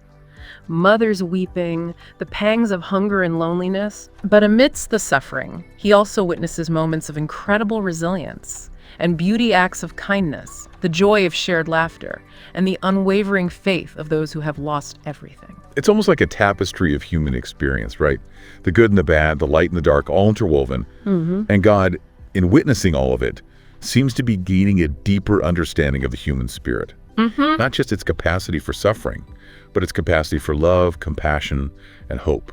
It's a powerful image. Yeah. Imagine God standing by the vast ocean, feeling the full weight of his creation, questioning whether he has been too distant, too removed from the reality of human existence. It's a profound moment of self-reflection for a being who is often depicted as all-knowing and unchanging. Right. And here's where the excerpt takes a truly unexpected turn. A voice speaks to God, but not a voice of accusation or doubt. It's a voice of reflection. Questioning not his power, but his purpose. Intriguing. So what's the voice saying? Well, it makes God wonder if the burden of free will, the very thing that separates humanity from all other creations, is too much for humans to bear. Is the price of free will an unbearable amount of suffering? Whoa, that opens up a whole new dimension to the story, doesn't it? It makes you rethink the idea of free will and its consequences. Yeah. Is it truly a gift if it leads to so much pain and suffering? That's precisely the question God seems to be wrestling with in this moment. And it connects back to an even bigger question that's woven throughout the excerpt, the nature of true love. So God is taking on the full weight of human suffering, the pain of the grieving mother, the lost young man, all those who feel forgotten. Right. And in that shared sorrow, something new begins to emerge within him. What is it? Compassion. And not just any compassion, but a transformative kind of compassion. Wow. It's as if by truly immersing himself in the human experience, he unlocks a new depth of understanding and empathy. It's like he's moving beyond the intellectual understanding of suffering and actually feeling it on a visceral level. Exactly. And this is where Act 6 really starts to challenge our traditional notions of God. This isn't the distant, unchanging God we often encounter in religious texts. So how does this experience of compassion change God's perspective? This is where things start to get really interesting, right? It really does. You see, this experience leads God to a radical realization. Maybe perfection isn't a fixed point, a static state of being.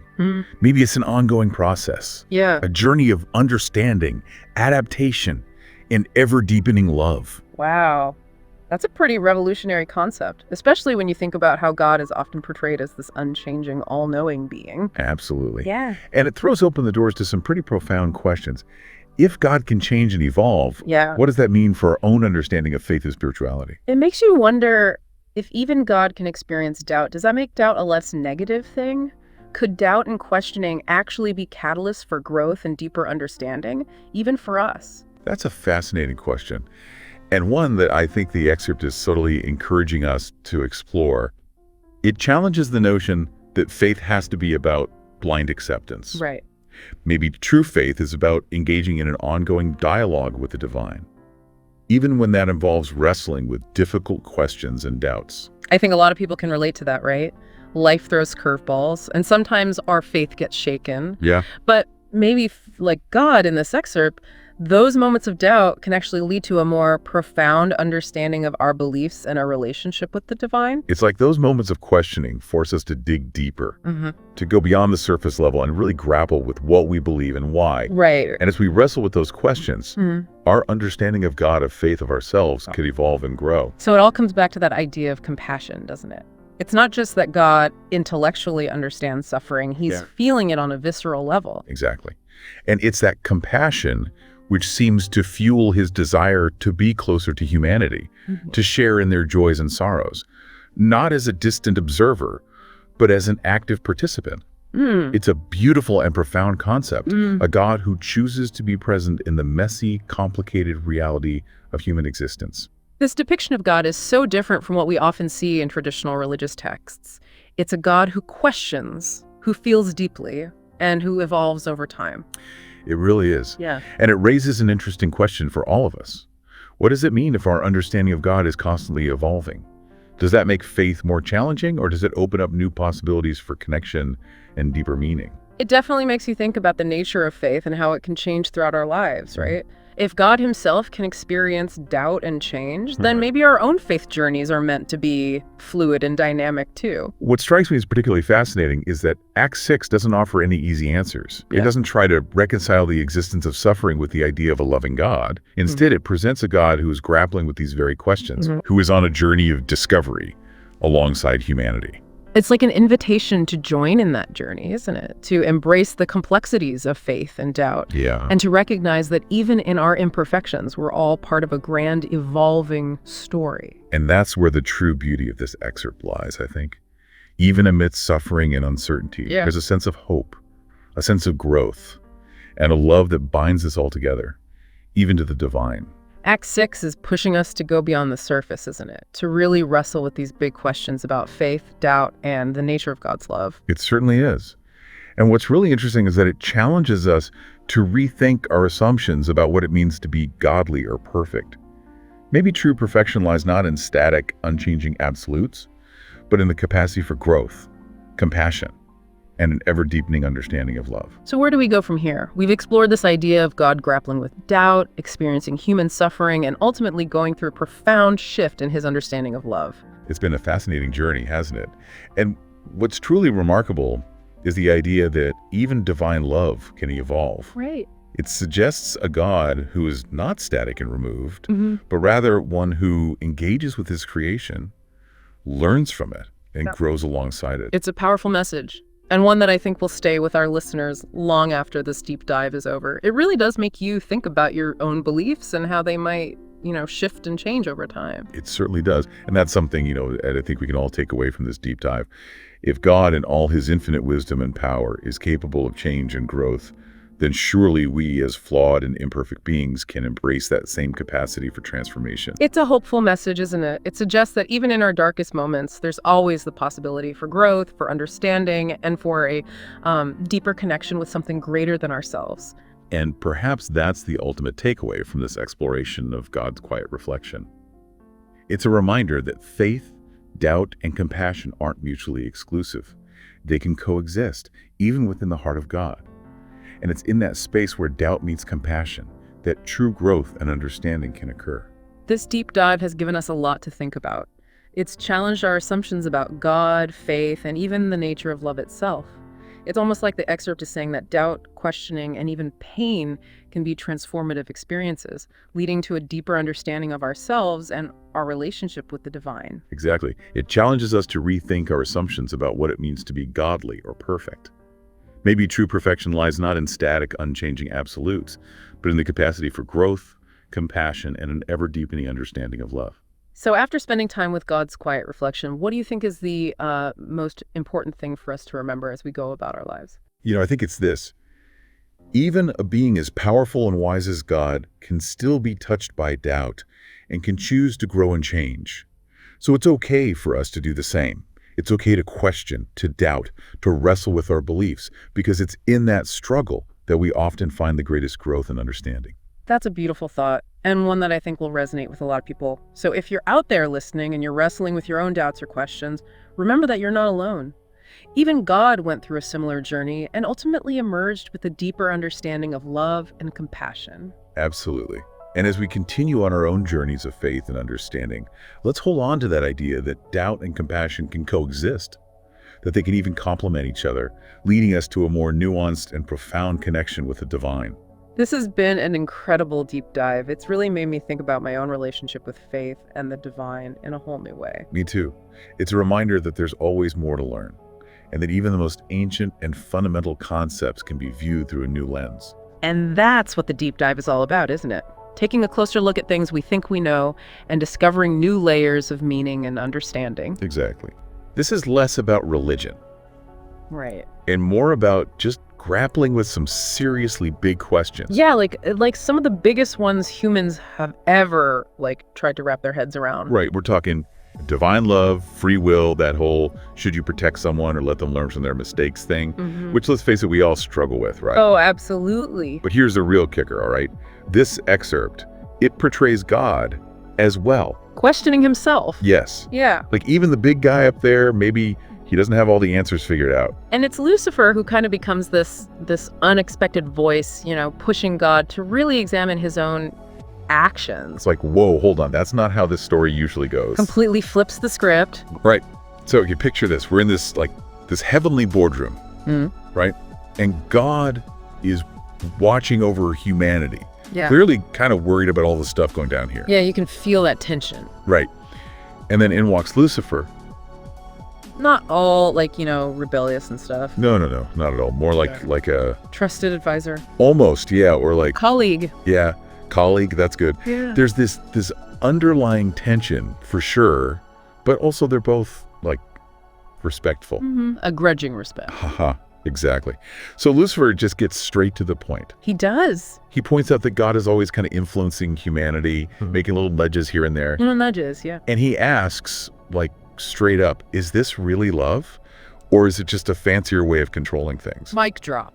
Seriously. I was waiting for lightning bolts to start shooting out or something. Yeah.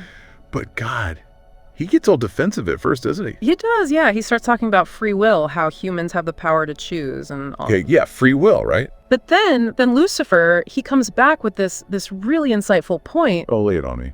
He's like, okay, but is it really free will if it's all happening within limits set by God? Ooh, I see where you're going with this. It's like saying you're free to go anywhere you want as long as it's inside this fence I built. Okay, yeah, I'm starting to get a little mind blown over here. It's a good point, right? It is. So at this point, is God having this cosmic wait what moment? Well, the excerpt actually describes God pausing, the way you do when you suddenly have to question something you always thought was true. Whoa, so we're really seeing God as vulnerable here. Vulnerable, yeah. And that image of God questioning his own certainty, it's powerful. It is. It's it opens this door for Lucifer to then give a totally different definition of love. Okay, I gotta know, how does Lucifer define love? He says true love means giving absolute freedom, no strings attached, no safety nets, even if it means the person you love might fall flat on their face. Whoa, Yeah. Okay, that's a lot to unpack. It is. Especially coming from Lucifer. I mean, imagine thinking that even God might need a lesson on love. Right. It's wild. So how does God react to all this? Does he just brush it off? Oh, no, it definitely shakes him. Shakes him. He starts thinking about whether his love might actually be all mixed up with a need to control things to prevent suffering. That's deep. It is. And to show this, the writer does something really clever. They shift the scene to Earth, where God sees this little kid, a toddler, learning to walk. I love that imagery. Right. So relatable, right? Every parent or anyone who's ever been a kid remembers those clumsy first steps. Exactly. Everyone wants to protect the little ones from falling, but, they got to figure it out themselves. Yeah, you got to let them fall a few times. Right. And that's the whole tension here, isn't it? Yeah, it's like this tug of war between wanting to shield someone from pain and also knowing they need to experience life fully, even the messy parts. Yeah, the bumps and bruises are part of it. Exactly. So God is having this realization, wait, am I holding humanity back by trying to protect them too much? Yeah, it's the question, isn't it? Yeah, it is. Yeah. So it's like classic parenting, right? You want to bubble wrap your kids. Totally. But also they got to learn to be tough. Yeah. So does God actually back off a little after this conversation? Well, the excerpt kind of leaves us hanging. Oh, come on. I think they did that on purpose, It wouldn't be much of a thought-provoking piece if it just gave us all the answers. Yeah, I guess that's true. So God doesn't make a big announcement or anything. Right. But he does say that Lucifer's words really made him think. Okay. He admits that maybe letting go is the truest kind of love. Wow. Okay, but that just leaves us with even more questions. Like, what does that mean for us down here? If God is rethinking things, I mean, that's kind of huge. It is huge. And I think that's what makes this excerpt so interesting, It's like God isn't this static, all-knowing being. He's capable of changing, of growing. Even divine love can evolve. Okay, but what about free will then? I mean, if God is always stepping in, even if he means well, does that even leave room for us to make our own choices? Whoa, that's a big one, right? Yeah. Philosophers have been debating that for forever. Yeah. And it's if God does take a step back, how much responsibility do we have then for our actions, for our own future? And does that mean we have to try harder to figure out right and wrong on our own without God just telling us? That's a good question. And hey, what about Lucifer in all this? I mean, usually he's the bad guy, but here he is basically pushing God towards a more, radical kind of love. Yeah. Talk about a role reversal. Seriously. Yeah. Makes you wonder if even the characters we think we know can surprise us. Absolutely. And Lucifer's argument, it also brings up this really interesting point about suffering. Just suffering, what do you mean? Well, he says that maybe shielding people from all suffering actually stops them from reaching their full potential.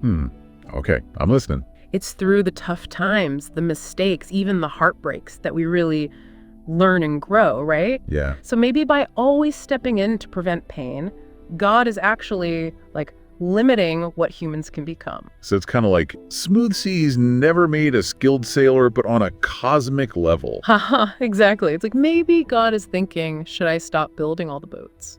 Wow. Okay, that's a lot. And if he does step back, it makes you think about faith in a whole new way, right? How so? Well, maybe faith becomes less about blindly following and more about trusting ourselves, trusting humanity, even when things are messy. Okay, my brain is officially starting to hurt. In a good way, though, right? Yeah, definitely in a good way. It's making me rethink everything. Me too. But before we go too far down this rabbit hole, maybe we should bring it back to Earth for a minute. Yeah, good idea. I mean, this is all very cosmic and philosophical, but how does it actually apply to, us regular folks? That's a great point. Because even though this excerpt is dealing with these big, huge concepts, it really does have some powerful implications for how we handle our own relationships, our own lives. Because we all have people we love, right? Kids, partners, friends, and we want to protect them from pain. Of course. But how often does that turn into trying to control their choices, even if we think we're doing it for their own good? Oh yeah, all the time. In this excerpt, it really makes you think, are we acting out of love, or are we just scared to let go? Right. It's a tough question. It is. Are we so busy trying to prevent them from falling that we don't even give them a chance to find their own way? To find your own strength. Exactly. It's like that saying, the greatest gift you can give someone is your trust. But it's scary, right? Letting go, trusting that the people we love will figure it out, even if it means they might get hurt sometimes. It is scary. But maybe that's what real love is all about. Maybe so. Trusting, not because we're naive, but because we believe in them and their ability to learn and grow, even when things are tough. I like that. So, okay, if even God is questioning his approach to love and control, where does that leave the rest of us? Right. It's a good question. It is. I think it's an invitation, to be more aware in our relationships. More aware? Yeah, to ask ourselves, am I really supporting this person's journey, or am I trying to make them follow my idea of what's best for them? It's a tough question to ask yourself. It is, but it can lead to some real growth. Growth? Yeah, for us and the people we care about. This whole conversation has me thinking about all those times I've tried to, fix things for people I love. Oh, yeah. When maybe I should have just, listened more, offered support, trusted them to work it out. Sometimes that's the hardest thing to do, right? It is. Just to sit back and watch someone struggle, knowing you could maybe step in and make it easier for them. Yeah. But maybe that struggle, maybe that's exactly what they need. To become who they're meant to be. Exactly. Man, we have covered a lot of ground today. We have. This whole divine love and free will thing, it got way more relatable than I thought it would. It did, didn't it? It did. That's what I love about these kinds of thought experiments, you know. They make you question things, make you see the world differently. See yourself differently. Yeah, exactly. You know what? I'm going to be looking at my own relationships a little differently after this. Oh, yeah. Yeah. Maybe a little less control, a little more trust.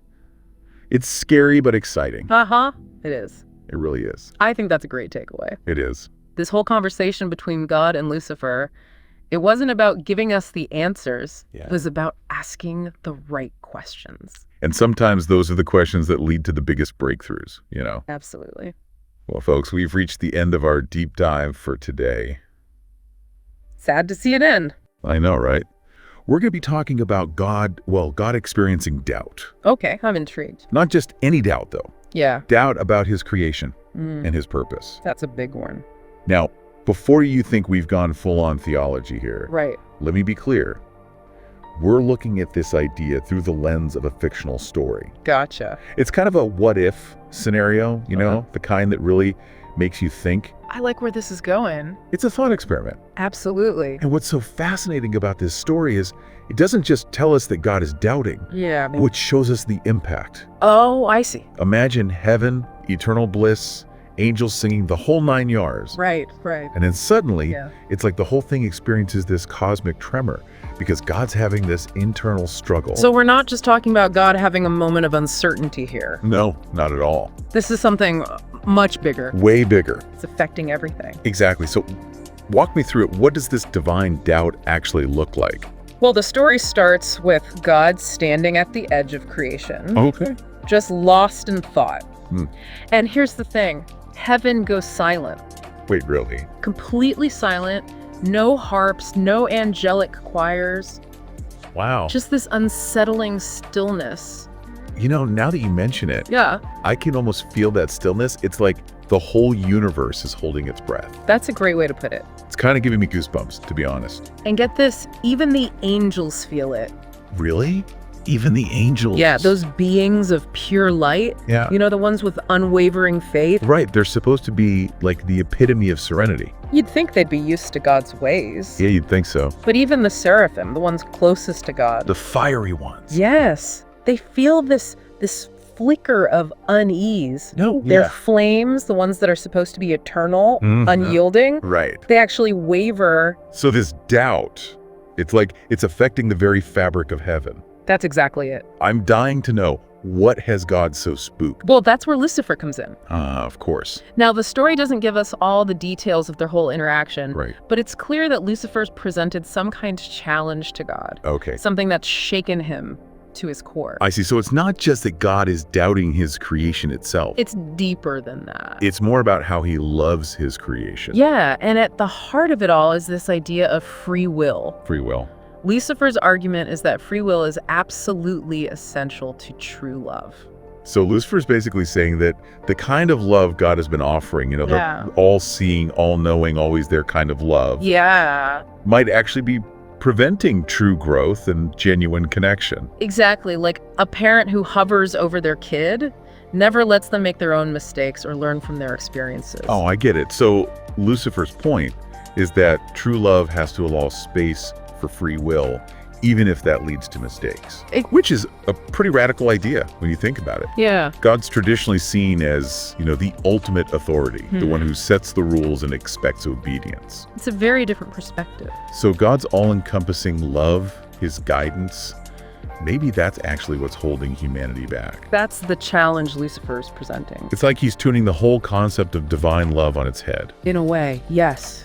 I can see why that would make God doubt himself. It's a pretty heavy idea to grapple with. For sure. It's like to think that your good intentions, your desire to love and protect, could actually be harmful. And the story doesn't shy away from the weight of that realization. So this isn't just some philosophical debate. Not at all. It's a deeply personal and emotional experience for God. The story makes that very clear by showing us how God's doubt manifests physically. Right, like with heaven dimming. Yes, the dimming light, the unsettling silence, the angel's unease. It's all a reflection of God's inner turmoil. Wow, this is intense. It's a cosmic level crisis of faith. Speaking of the angels, the archangels, Michael, Gabriel, Raphael, they're not exactly known for freaking out. You'd think they'd be used to a little divine mystery. Right, they're the A-team of angels. But even they are thrown for a loop. What's their reaction? Well, they sense this disturbance, this shift, and they're completely bewildered. I bet. They're used to perfect harmony, to God being the ultimate source of peace and certainty. Yeah. And now they're facing something totally unprecedented. Do they try to do anything? Well, they actually dare to ask a question. What kind of question? One that's never been uttered in heaven before. This is big. They ask, could something have unsettled our Lord? Wow, talk about a bold question. It really highlights how serious this whole situation is. This isn't just God having a bad day. Not at all. It's a full-blown existential crisis. And it's sending shockwaves throughout heaven. Yeah. And to really grasp the gravity of this, you have to remember that in this story, heaven and God are intrinsically linked. Okay. They're like two sides of the same coin. So when God doubts, everything reflects that turmoil. The dimming light. Yeah. The unsettling silence. Mm-hmm. The angel's unease. It's all a mirror of God's internal struggle. So let me get this straight. Sure. We've got God wrestling with doubt, heaven mirroring his turmoil, and the archangels are totally lost. It's a lot to take in. And it all stems from this challenge that Lucifer presented. About the nature of free will and true love. Right. So where does this leave God? Well, at this point in the story, yeah, he's feeling the full weight of creation pressing down on him. It's not just abstract concepts anymore. No. It's about the actual suffering of humanity. And the choices people make, the consequences of those choices. He's really starting to question things. He's questioning if his love, his very essence, might actually be contributing to that suffering. By limiting free will? It's a heart-wrenching realization for him. I can only imagine. So this doubt, it's not just a philosophical debate for God, is it? It's deeply personal. This whole thing is like way more intense than I thought it would be. And it gets even more intense. Oh, no. The author paints this really vivid picture of God standing at a precipice. Okay. Like, his doubt is a crack in the foundation of the universe. A crack in the foundation of the universe. It's like this catalyst for potential change on a cosmic scale. So it's like he's standing at a crossroads, trying to decide which path to take. Does he cling to his traditional way of loving and governing creation? Or does he embrace this new perspective that Lucifer has presented? It's a pivotal moment. This turning point, it's pretty heavy stuff. It is. God's at the edge of a monumental shift. And this doubt, it's just the beginning. It's the spark that could ignite a whole chain of events. This is definitely a lot to unpack, but I think we've covered some really important ground here today. We've laid the foundation for understanding the magnitude of this cosmic drama. Exactly. We've got God grappling with doubt, heaven in turmoil, and Lucifer's challenge still hanging in the air. And in the next part of our deep dive, yes, we'll explore the consequences of this doubt. And what this potential shift could mean for the balance of the universe. It's going to be a wild ride. I can't wait. Okay, so we left off with God kind of teetering on the edge of this major cosmic shift. Yeah, with heaven mirroring his every doubt. It really makes you think about how connected they are. Like one can't exist without the other. Absolutely. And fueling this whole drama is Lucifer's challenge to God's way of, well, loving and ruling creation. Okay, yeah, and I know we said it revolves around free will, but what are his actual arguments? Like, what's he actually saying to make God question himself? Well, the story doesn't really lay out the arguments point by point. Okay. But we can kind of piece together some key ideas from how God reacts and little hints from the narrator. So let's put on our detective hats and see what we can uncover. I like it. So, okay, can't just be free will is good. Oh, no. There's got to be more nuance. There's definitely more to it than that. Okay, so what is it then? Well, one thing that seems to be coming through is that God's, traditional approach to love Yeah. That whole I'm watching over you, guiding your every step kind of love might actually be stifling. Through growth and genuine connection. So it's like that parent. Exactly. Who's always hovering, never letting their kid make mistakes or, learn from their experiences. These are great announcements. Like, back off a little. Right. Lucifer seems to be saying that true love involves allowing for autonomy for individuals to make their own choices, even if it leads to consequences. Even if they mess up. He suggests that without that freedom to choose, there can't be true love, only obedience. Which is a pretty radical idea when you consider the traditional view of God. Right. Like the ultimate authority, the one who sets the rules and expects us to follow them. And it gets even more, complex because Lucifer doesn't stop there. What else does he say? He goes on to suggest that God's intervention, his attempts to guide and protect us, might actually be contributing to suffering by preventing individuals from learning and growing through experience. So wait, he's saying that the very things we associate with God's love, his guidance, his protection, could be holding humanity back. That's a bold claim. That's what makes this challenge so unsettling. Yeah, I can see that. It's not just God is wrong. Right. It's a whole different perspective on love. And how God interacts with creation. It's challenging the foundation of that relationship. I can see why that would make God doubt himself. It's a lot to process. To think that his good intentions, his desire to love and protect could be misconstrued. Or even harmful. That's got to be a heavy burden to carry. And the story shows us that God is really feeling the weight of all of this. Oh, how so? He's not just thinking about the theoretical stuff. Yeah. He's actually feeling the weight of creation, the pain, the suffering of humanity. And wondering if he's contributing to it. He's really wrestling with it. So this doubt is a deeply personal thing for God. Absolutely. It's not just some abstract debate. No, it's a real emotional experience for him. And the story makes that clear, right? Yeah, through how God's doubt manifests physically. Oh, right. The dimming light of heaven, the unsettling silence, the angel's unease. Yeah, it's like his inner turmoil is affecting everything. Exactly. It's like this doubt is having consequences for God, but also for the whole universe. Right, and it makes you wonder if this is the first time God has ever doubted himself. Oh, interesting, because... the story doesn't explicitly say, but the angels' reactions... Yeah, they're freaking out. ...suggest that this is something, unprecedented. Like they've never seen him like this before. Exactly, they've never witnessed God in this state of uncertainty. Yeah, that question they ask. Could something have unsettled our Lord? Really shows how big of a deal this is. It implies that doubt is not something they've ever associated with God. Right. Which raises another interesting point, I think. What's that? If even God, the ultimate source of certainty, can experience doubt, what does that tell us about faith? Oh, that's a good question. Does it mean that true faith isn't about blind acceptance or being absolutely certain? Right. But more about acknowledging uncertainty. Yeah. Wrestling with difficult questions. It's about seeking a deeper understanding. That's a very different way of looking at faith than what we usually hear. It's not about reaching a fixed destination. It's about the journey. Exactly. And the questions along the way. That's what makes this narrative so compelling, Yeah, it's really challenging those conventional notions we have. About faith, about divinity. It suggests that even God is on a journey. A journey of growth and evolution. It's like the story is telling us it's okay to doubt.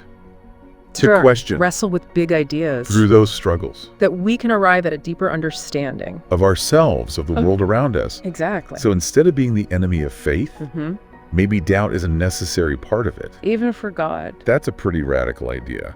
It is, and it's where we start to see the potential for transformation. Because? God's doubt, which was sparked by Lucifer's challenge. Yeah.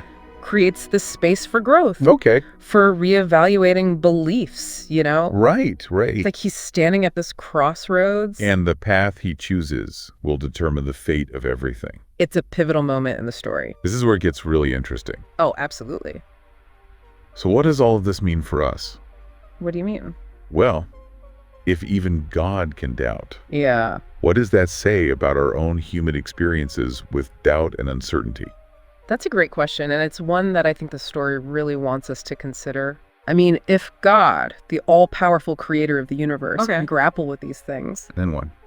It suggests that our own struggles, with uncertainty, are questions about faith, about meaning. They're normal. They're not signs of weakness. They're part of being human. Exactly. Maybe even a necessary part of growing and transforming. It's like the story is giving us permission to doubt. To question, to wrestle with those big ideas. Because it's through those struggles that we learn and grow. That's a powerful message.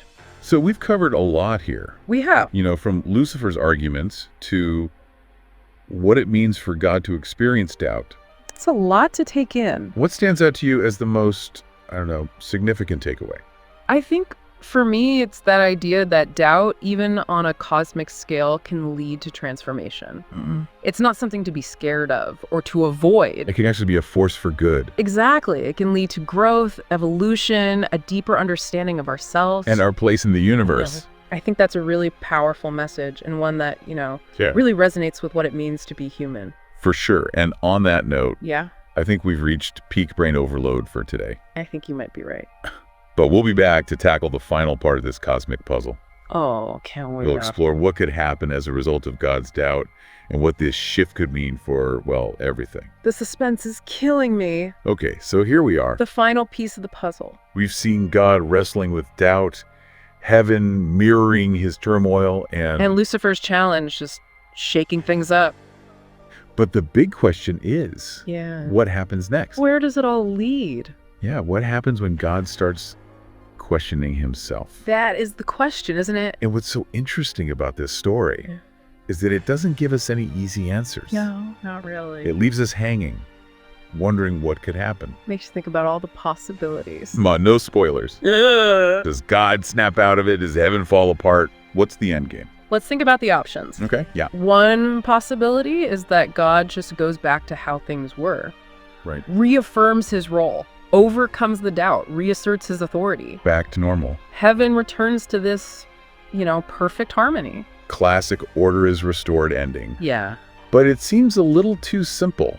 You think? For a story that's gone this deep. Yeah, you're right. The story seems to be hinting at something bigger. More transformative. Remember that image of God at the precipice? Oh, yeah. It feels like a turning point, a decision that could change everything. Okay, so if he doesn't just go back to the way things were. Right. What else could happen? That's where it gets really interesting. Okay, tell me. The story opens up this possibility that God might embrace a new understanding of his role. A new understanding. A new way of relating to his creation. Okay. He could choose to step back, allow for more free will. More free will. Even if it means more suffering. More mistakes, more uncertainty. So it's like he's saying, okay, I trust you guys to figure things out. Even if you mess up along the way.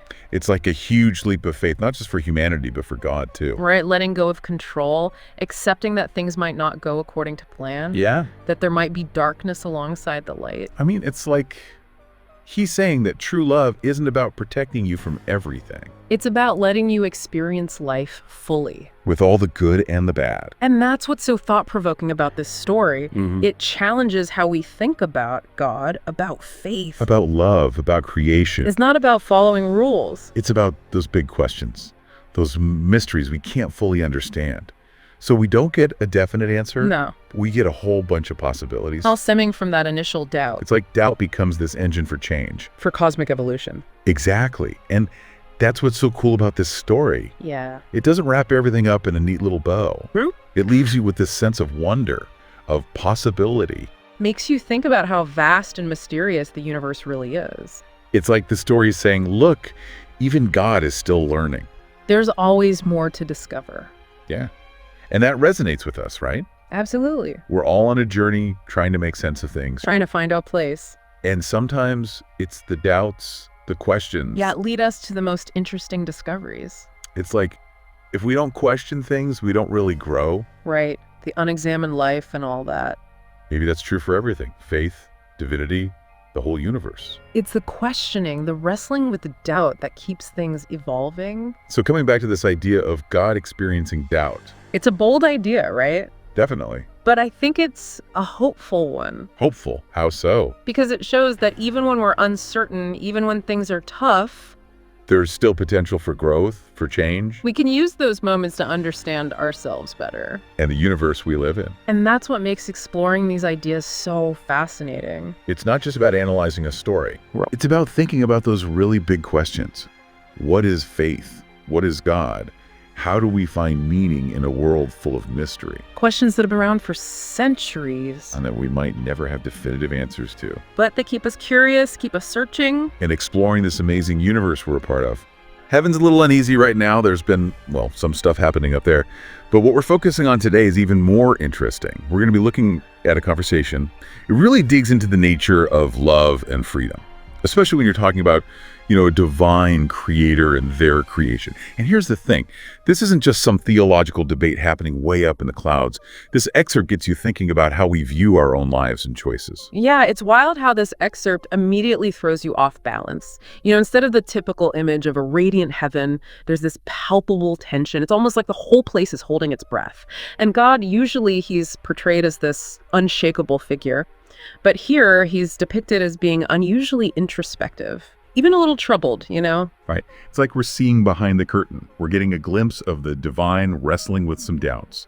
And into this atmosphere of uncertainty, walks Lucifer. Now, I know you're thinking fire and brimstone, the whole shebang. Yeah. But this depiction, totally different. He's calm, intellectual. He approaches God not as a rebellious enemy, but more like someone initiating a philosophical debate. It instantly challenges any preconceived notions you might have about Lucifer. Exactly. And what he brings to the table, it's a really compelling argument. True love requires genuine freedom of choice. Otherwise, it's not love. It's just obedience. Imagine a boss who micromanages every single decision their employees make. Are those employees truly free to be creative and take ownership? I mean, that's the kind of dynamic that Lucifer is highlighting. But on a cosmic scale, he's saying that God's constant interventions, even if they're well-intentioned, might actually be hindering true growth and the genuine experience of love. He even goes so far as to suggest that it might be fear, not love, that's driving God's actions. Fear of his creations, potential failure. That's a pretty bold accusation to make. I was really surprised by how directly Lucifer challenges God, especially when he says something like, is it fear of our failure that makes you hold on so tight rather than pure love? It really throws God off balance. Yeah, and God's initial response is really interesting. He defends his actions, right? He's saying, I gave free will, I act out of love, and I have a responsibility for the well-being of my creation. It's like a classic paternalistic stance. But what makes this excerpt so gripping is that Lucifer doesn't let up. He pushes back, he says. Choice made under the shadow of your immense power isn't truly free. Your need to intervene suggests a lack of trust in what you yourself created. It's like he's poking at the very foundation of God's relationship with his creation. This whole dilemma of free will versus determinism. It's something that philosophers have debated for centuries. Think of someone like Spinoza. He believed that everything is predetermined, even our thoughts and actions. But how can there be true love and meaning in a world where everything is already set in stone? It's a real head scratcher. It is. It makes you think about all the ways that we try to control things in our own lives, whether we're truly giving ourselves and others the space to be free. What really struck me is how this whole encounter with Lucifer, it seems to force God to actually confront the possibility that his actions, despite being motivated by love, they might be having the opposite effect. It's like a real turning point in the excerpt. It's almost as if... Yeah. It's almost as if Lucifer's words, even though they're challenging, maybe even a bit harsh, they've pierced through God's usual defenses. And now he's being forced to see himself and his actions from a totally new perspective. And, for a being who is supposedly all-knowing, that's going to be, pretty jarring. Definitely. And this doubt that Lucifer introduces, it ultimately leads to that incredibly loaded question, can God let go? It's like the ultimate cliffhanger. It really is. And the fact that the excerpt just ends before we get God's answer, it just adds to the suspense. It leaves you wondering, what happens if God actually starts to question his role? Does he step back? What does that mean for heaven, for earth? For everything. It's a brilliant way to make you, the listener, start contemplating these questions yourself. What's so captivating about this excerpt, it isn't just about God and Lucifer, it's about all of us. It makes you question those moments when, you've tried to control a situation, maybe out of love or concern, How did it turn out? What might have happened if you had just let go a little? It's true. It makes you wonder, are we truly free?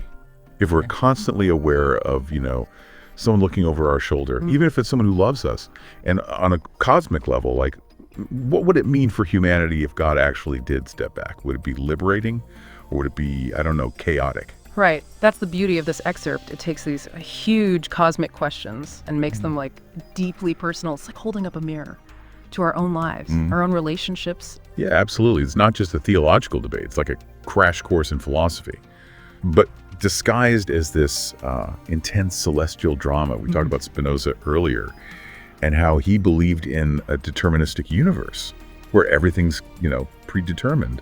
But then you have someone like Nietzsche. He argued that if God is dead, well, we're totally free, but also completely responsible for creating our own meaning and values. It's kind of exhilarating, but also terrifying at the same time. It is. And that tension between freedom and responsibility, that's really at the heart of what this excerpt is exploring. It makes us ask, if our choices are predetermined, even by a benevolent being, right? Are we truly autonomous? And if we're not truly autonomous, can we truly love? Whoa, my brain needs a break after that one. It's like trying to solve a cosmic Sudoku puzzle or something. But what you said about Nietzsche makes me think about those times when I've felt completely lost, like no roadmap. It's in those moments that I felt, I don't know, the most free, but also like the most responsible for figuring things out. Exactly. That's the paradox of free will. The more freedom we have, well, the more responsibility we bear. And this excerpt, it kind of suggests that maybe, just maybe, God is starting to realize that too. He's confronted with this possibility that his constant interventions, while they're intended to protect and guide his creation, right, might actually be preventing them from experiencing the full spectrum of human experience, including the messy stuff, the difficult stuff, the stuff that ultimately leads to growth. So it's like Lucifer is suggesting that by sheltering his creation, God is actually like stunting their growth. Preventing them from reaching their full potential. Precisely. It's like that saying, good judgment comes from experience, and experience comes from bad judgment. Yeah, that's a perfect analogy. You can't learn to ride a bike without falling a few times. Right? Yeah, and maybe on some level, God is starting to understand that. His creation needs the freedom to fall, to make mistakes, in order to, truly learn and grow. Right. Lucifer's arguing that. By shielding his creation from the consequences of their choices, God is essentially like infantilizing them, preventing them from becoming, truly becoming their own beings. And it's interesting because even though God is initially like resistant to Lucifer's arguments, you can kind of sense a shift happening within him. There are these moments where, I don't know, the celestial light kind of dims. Where even the angels sense this change in the air. It's like the foundation of heaven itself is being shaken. And what's fascinating is that this shift, it's not triggered by, some grand display of power or a dramatic showdown or anything. It's triggered by a conversation, by the power of words and ideas. It suggests that even the most fundamental beliefs, the most seemingly unshakable truths, they can be challenged and potentially even transformed through dialogue and critical thinking. Yeah, that reminds me of those times that I've had a conversation with someone who holds a completely different viewpoint from me. And even though, we might not agree in the end, the act of engaging in that dialogue, it's made me question my own assumptions, see things from like a new perspective. It's like, wow, maybe I don't have all the answers. Maybe there's more to this than I thought. Exactly. And that openness to new perspectives, that willingness to question even our most like deeply held beliefs, that's what allows for growth, both on a personal level and on a societal level, Okay, so we have this tense back and forth between God and Lucifer, this subtle but profound shift happening within God, and this sense of uncertainty hanging over heaven. Like, where does it all lead? Well, that's where things get even more intriguing. After this whole debate, right, Lucifer, he throws out this one final, incredibly loaded question. He asks God, can you let go? And that's where the excerpt ends. God's seemingly speechless, unable to provide an immediate answer. Wow, talk about a cliffhanger. Will God actually try to let go? And what would that even look like? Right. The fact that it ends before God can answer, it suggests that this question, it isn't just directed at God, it's directed at all of us, That's right. It makes you think, like, where are we holding on too tightly in our own lives, in our relationships, our work, our beliefs? What would it look like for us to, I don't know, loosen our grip a little, to embrace the unknown, allow for the possibility of things unfolding in ways that we might not have planned or expected. Exactly. And that, I think, that's the real power of this excerpt. It takes this grand cosmic debate about God and free will and the nature of love, and it brings it down to a very personal level. It forces us to ask ourselves some really tough questions about our own lives, our own choices. It really does. And as we move into the final part of this deep dive, I'm curious to explore what this portrayal of Lucifer tells us about him, what his motives might be. Because, let's face it, this isn't the typical fire and brimstone devil we usually see depicted. There's something much more complex, much more nuanced going on here. Absolutely. This depiction of Lucifer, it's far more thought-provoking than the usual caricature. He's not driven by like pure malice or desire for destruction. He's thoughtful, he's articulate. He even seems to care about God and creation in his own way. And that raises a whole host of questions about who is he? What does he represent? What might he be trying to achieve? It really makes you think, what is Lucifer's end game here?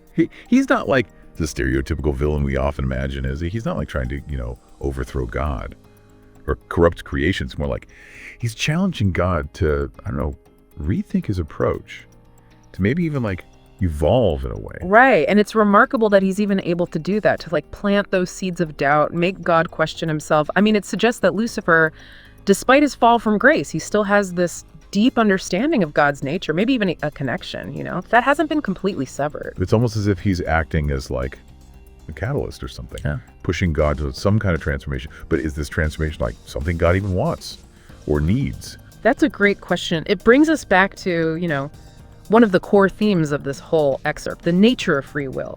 If God truly embraces the idea of free will, wouldn't that mean letting go of the need to control everything, even his own creation? Right. It's like what we were talking about before with those philosophical dilemmas. If everything is predetermined, then what's the point of free will? Right. But if we're truly free, does that mean that God's giving up part of his power, his control over the universe? Well, this excerpt doesn't give us any easy answers. And I think that's what makes it so interesting to think about. It leaves you like wrestling with these questions, just like God seems to be. Absolutely. What I find really intriguing is that this portrayal of Lucifer as this complex, almost sympathetic figure, it actually has roots in some earlier theological interpretations. There's this idea that like Lucifer's rebellion wasn't just pure evil, it was more of a struggle for free will, like a rejection of blind obedience. Exactly. There's this long tradition of seeing Lucifer not just as the embodiment of evil, but as a representation of like rebellion, of questioning authority. And in this excerpt, well, that's exactly what he's doing. He's not just challenging God, he's challenging the entire established order of heaven. Yeah, and by doing that, he's raising some incredibly profound questions about the nature of love, freedom, control. Questions that are relevant not just in this fictional story, but in our own lives as well. Absolutely. This excerpt is like a powerful reminder for me that even the most fundamental beliefs, the most seemingly unshakable truths, they can and they should be questioned. It's about, embracing intellectual curiosity, challenging assumptions, being open to new perspectives. I love that. It's not about, having all the answers. It's about being brave enough to ask the tough questions, even if it means challenging the very foundations of what we believe. Exactly. That's where real growth and understanding happen, not in the blind acceptance of dogma, but in the active pursuit of knowledge and truth. Whoa. This whole deep dive has honestly been a wild ride. We started with this conversation between God and Lucifer, and we ended up exploring some of the biggest questions humanity has ever faced, right?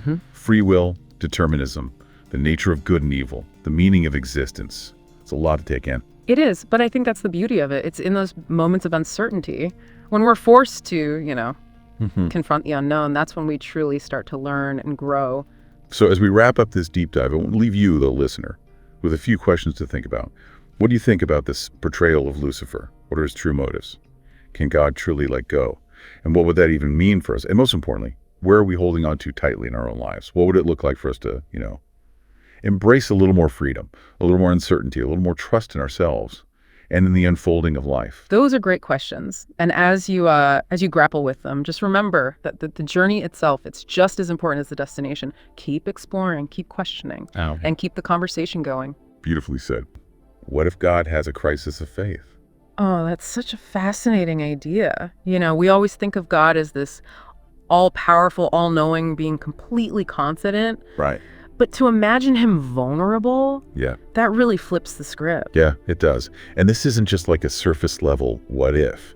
This excerpt really digs deep into what that would actually look like. Oh, wow. the emotions involved. You know, if God has a moment of doubt, what does that mean for heaven and earth, for free will? There's some serious stuff to unpack here. Definitely some heavy questions. Absolutely. Yeah. So how does this all begin? Well, instead of, a huge cosmic display of power or something, it starts really subtly. God just quietly withdraws. It's like a dimming of the lights instead of just suddenly switching them off. Right. And it creates this incredible tension. It mentions the celestial light fading, the angelic choirs falling silent, the sense of unease spreading through heaven. Yeah. And that approach makes it even more powerful, I think. Oh, absolutely. Because it's gradual. It draws you in, and you just have to know why. Why would God withdraw like this? What could shake his foundation like that? Well, the excerpt points to Lucifer, a classic antagonist, fallen angel. His challenge is what triggers this whole crisis of faith. Right. He questions God's constant guidance. Yeah. Is it really love? Or is it control? Yeah. And that really gets under God's skin.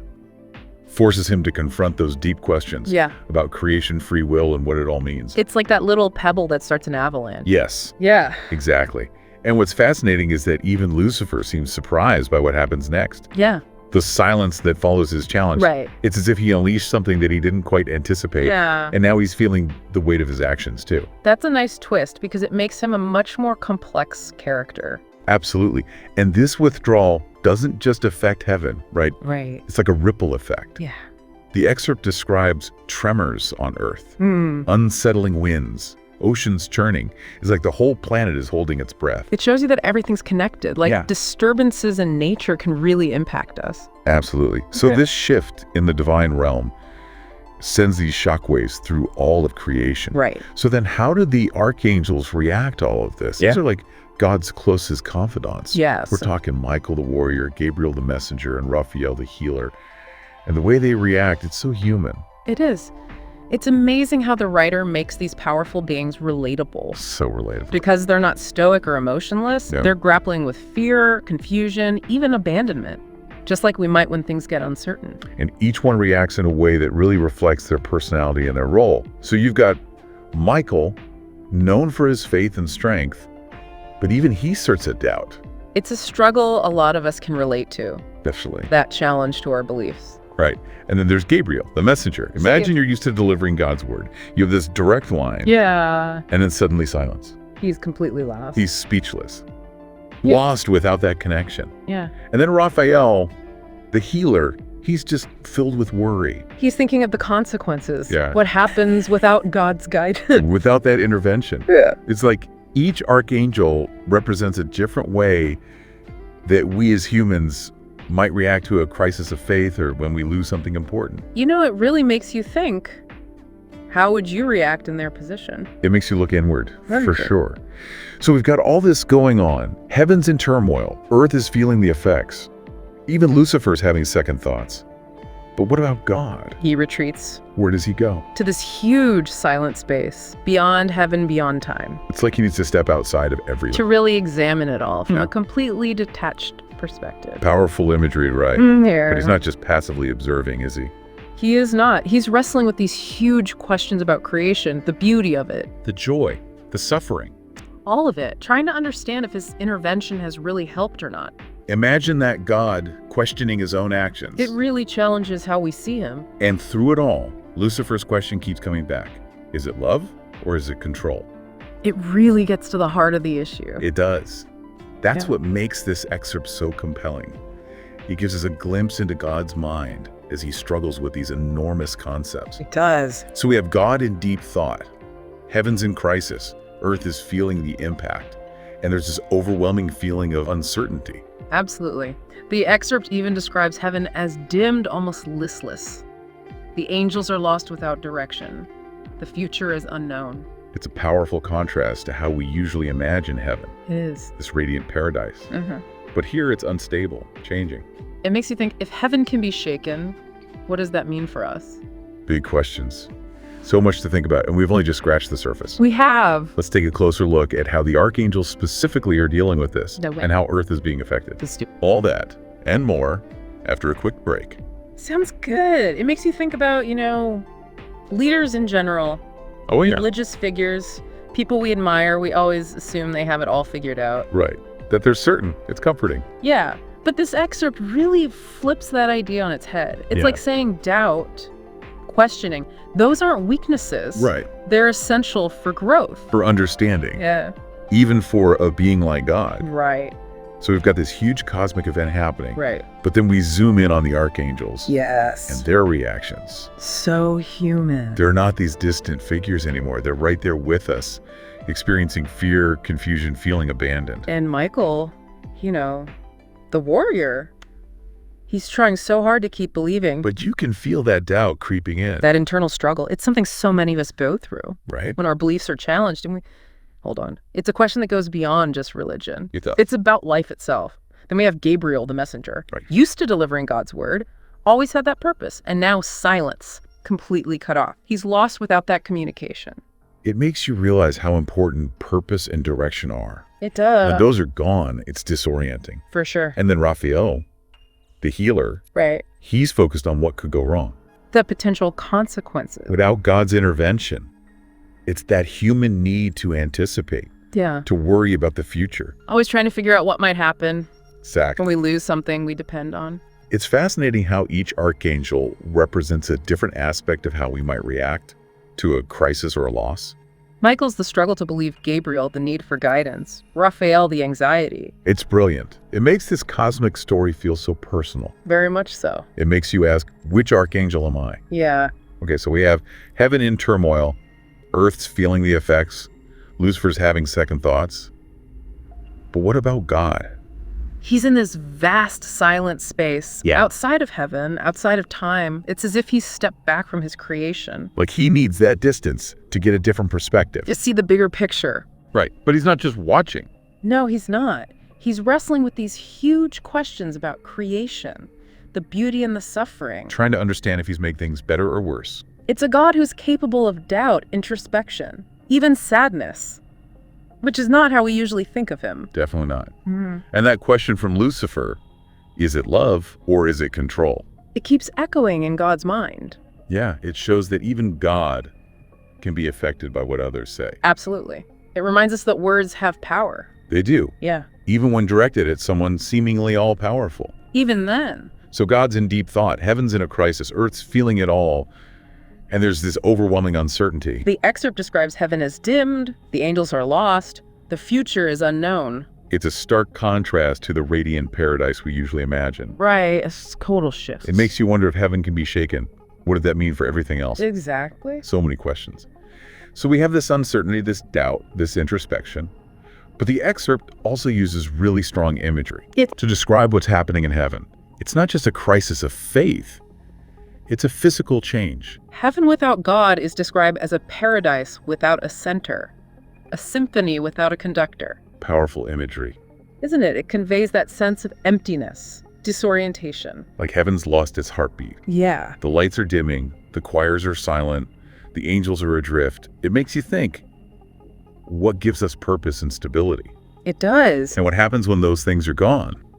This story takes those questions and makes them personal. Very personal. It shows us that even something as perfect as heaven needs that central source. To maintain harmony, to have purpose. So even in the face of uncertainty and doubt, there's always room for introspection. For growth. Maybe even rediscovering what's truly important. That's a good point. So let's explore that idea further and see what this excerpt might be telling us about faith and doubt. Sounds good. The story really sticks with you, doesn't it? It does. There's so much packed into it. So much. And it's not just the ideas. It's the way it's told. Right. It's really well written. Like that description of heaven as a paradise without a center, a symphony without a conductor. Oh, that's so good. It really gets across that feeling of emptiness when God's not there. Like heaven itself is lost. It doesn't know what to do. And the way the archangels react, they're going through something similar. So similar. They've lost their center too. And that makes it relatable, right? Absolutely. Because we all feel lost sometimes. And then there's the whole question of free will. Oh, yeah. That's a big one. When you really have love if there's no choice.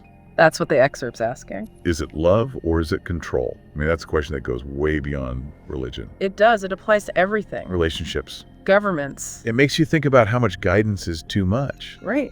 When does it become control? Exactly. And this excerpt doesn't give us any easy answers. It doesn't. but it shows us God wrestling with those same questions. Which is a pretty radical idea when you think about it. It is. To imagine God questioning himself. Questioning his own actions, and not just intellectually, but emotionally. You can feel that weight. It's heavy stuff.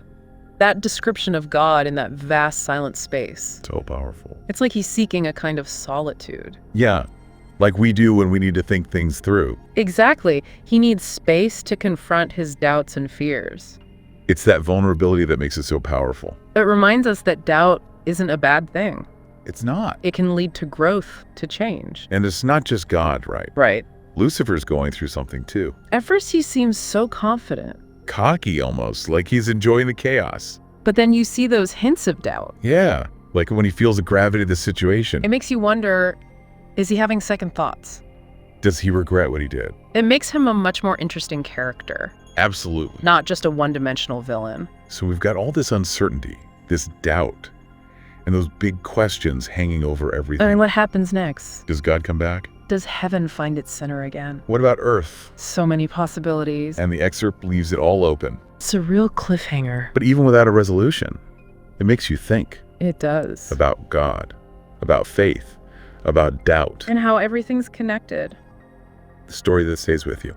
Kind of like opens up with this scene where God, he withdraws. Right? Yeah. And the universe is left in this this state of silent anticipation. Like right. Everything's holding its breath, waiting for his return, you know? That's a powerful image. Yeah, and like underlying it all, there's this lingering question, remember from Lucifer's challenge, like, is it about love or control? You know, it's like this central tension that just hangs over everything. And then here's where the narrative gets really interesting, you know, the way it's written. Oh, yeah. Yeah, we're seeing God observing humanity, but not as this all-knowing, all-powerful being that we, typically imagine. Right. Yeah. Instead, he's portrayed as like searching for answers, like almost like he's experiencing doubt, questioning things. It's like he's questioning his own creation almost, yeah, right? Yeah, it's a very humanizing portrayal of God. And it's interesting because the scene that he chooses to focus on, it's so unexpected.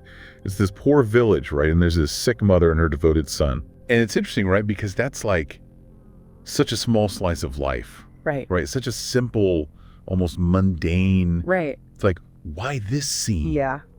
And I think, that's kind of the point, right? Like, it's not about, these big, like, the grand gestures, the divine spectacle, the lightning bolts. Right. It's about showing love in its most raw form, the everyday, the ordinary. Like the kind of love that we encounter every day. Exactly. And when you actually dive into the dialogue between the mother and the son, it's powerful. Oh, I bet. Like even in her weakened state, the mother, she's still trying to protect her son. She's urging him to leave her behind. But the son, he absolutely refuses. Like his determination to stay by her side, it's incredible. It really challenges how we think about what drives us, right? Like his actions, he's not doing it for any kind of reward. It's not about seeking like divine favor. Mm-hmm. He's doing it purely out of love. That's it. Pure love, yeah. And what's striking is that the story really emphasizes that there are no miracles here. Really? No divine intervention to like make their journey easier. It's really just a human being struggling and sacrificing for someone he loves. And that's, where the story really starts to kind of turn, Yeah. Yeah. Because it's in this moment, this act of love, this human choice, that God really starts to understand, Yeah. And he realizes that true love, it can't exist in a framework of control. Oh, interesting. It has to be in freedom of choice. So it's not about protecting or dictating outcomes. It's about allowing people to choose love freely, even if it means they might choose something else. I mean, that's pretty profound. It really changes the way you think about, divine power, It's not about control. It's about this trust in humanity's capacity to choose love. It really makes you think, like one of the age-old questions, right? Yeah. If God knows everything, past, present, and future, how can we truly have free will? It's a paradox, isn't it? Yeah. But this story suggests that maybe true love and true faith, they required that possibility of choice, even if it leads to suffering, So in a way, the son's act of carrying his mother, it's like it's holding a mirror up to God, right? Showing him the essence of love. Exactly. And, that reflection, it has a profound impact. Yeah. Like this simple act of human love, it almost cracks open this new understanding within God. And he sees that inherent goodness in humanity. It's not just about obedience or rules. It's this deeper thing, this capacity to love freely and deeply. And it seems like this realization, this change in God, it starts to ripple outwards, right? Yeah. It's like heaven and earth both react. You can feel it, yeah. Yeah, there's this subtle but unmistakable shift. It's like this sigh of relief, coming from the universe itself. And even the angels, they sense it. They're tiptoeing around heaven. Like they know something big has happened, but they're not quite sure what it means, right? Yeah, exactly. So that's where we're at, right? God is transformed by this newfound understanding of love and free will. It's a turning point, But the question is, like, what does this mean for humanity? Like, how does this impact the relationship between, the divine and us? And that's something that we'll have to explore further. It's a deep dive for sure. It is. It's really something, right? This idea that this, simple act of love, it could have such a profound impact on God himself. It's a humbling thought for sure. Yeah, it is. It really kind of flips the script on what we usually think of as divine power, right? It does. I mean, we're so used to thinking of God as this, powerful, commanding figure, but here, we see a different side. This is a God who's been touched, even moved by human love. It's like he's been, softened in a way, like made more understanding by witnessing this pure act of devotion. Kind of reminds me of that old saying, love conquers all. That's really fitting here, actually. Yeah. And it makes you wonder, doesn't it, about the nature of faith itself? In what way? Well, I mean, is it really just about, blind obedience or fearing punishment? Or is there something more to it? I see what you mean. Like, this story seems to be saying that true faith, it's about embracing the freedom to love, even when it's hard, even when there's no guarantee of reward or protection or anything like that. It's a different way of thinking about it for sure. And what about the son? I mean, we left him carrying his mother, exhausted but determined. Right. Did he get, some kind of divine reward for his actions? Well, no. The story doesn't go there. Oh, really? Yeah. It's not like a fairy tale, where everything wraps up neatly. So no miracles, no sudden change of fortune. Nope. But there's this sense of peace that comes over him, even though their situation hasn't really changed, outwardly at least. It's like he finds contentment, even in the midst of hardship. It's almost like love itself becomes the reward, Exactly. That's it, exactly. And it reminds us that sometimes, the most meaningful experiences of faith, they're not about the grand gestures, the big miracles, but the quiet moments of connection. Yeah. Everyday acts of love and kindness. It's a beautiful thought, really. It is. And it brings us back to this theme of free will, right? God's withdrawal, his observation, his transformation. It all comes back to this question of what does it actually mean to have free will? And, what does that say about our relationship with the divine? If God already knows everything, every choice we'll ever make. Right. Does that even leave room for free will? Or is it just an illusion? That's the big question, isn't it? And it's one that this story, I think, intentionally leaves open. It's something for us to wrestle with, to ponder. To each their own interpretation. Right. Exactly. And that's part of what makes this excerpt so compelling. It doesn't provide easy answers. Yeah. It pushes us to confront these, these really profound questions about life and faith and love. I mean, that's what makes a good story, right? Something that stays with you even after you finished reading it. Absolutely. Something that sparks those deeper conversations and makes you think about things in a new way. It's funny, right? We spend all this time trying to find answers. Yeah. But maybe, just maybe, it's the questions themselves that are more important, Ooh, I like that. Because this excerpt, it doesn't really give us a nice, neat ending, does it? It just leaves us with all these questions kind of hanging in the air. And I think, that's the point. It's not about wrapping everything up in a bow. It's about sparking those deeper thoughts. It's like it's inviting us to continue the conversation, Exactly. Like what resonates with you? What makes you stop and think? What do you agree with, disagree with? What challenges your own beliefs? It really makes you wonder if maybe, we've made faith too complicated. Well, with all the rules and the expectations and the trying to control everything, maybe it should be simpler, More about trusting, trusting in ourselves, trusting in something bigger than ourselves, even if we don't fully understand it. Trusting in the inherent goodness, maybe. Yeah, exactly. Like that kind of faith, it's not about being afraid or trying to earn something. It's about choosing to believe, even when it's hard. Like the son in the story. Yeah, yeah, exactly. Like, he didn't know how things were going to turn out, but he still chose to care for his mother no matter what. And there's something really beautiful about that, you know? It's a selfless kind of love, right? It is. And that brings us to, I think, like, the biggest takeaway from this whole deep dive. Okay, I'm listening. Love. Real, true love. It's not about control. It's about trust. That's powerful. It is, isn't it? And it's not just about romantic love either, right? No, it's much broader than that. Yeah, it's about, like, trusting ourselves, trusting other people, trusting in something, you know, something that allows us to be who we are, to make our own choices, even when we mess up. Even when those choices lead us down some pretty rough paths. Yeah, even then. I think that's a pretty amazing thought, right? It really is. And, you know, as we're kind of wrapping up this whole deep dive, I want to leave you with this. Yeah. Think about what it really means, to embrace the freedom to love. And how can we cultivate that trust, you know, in ourselves, in each other, in the universe, however you see it.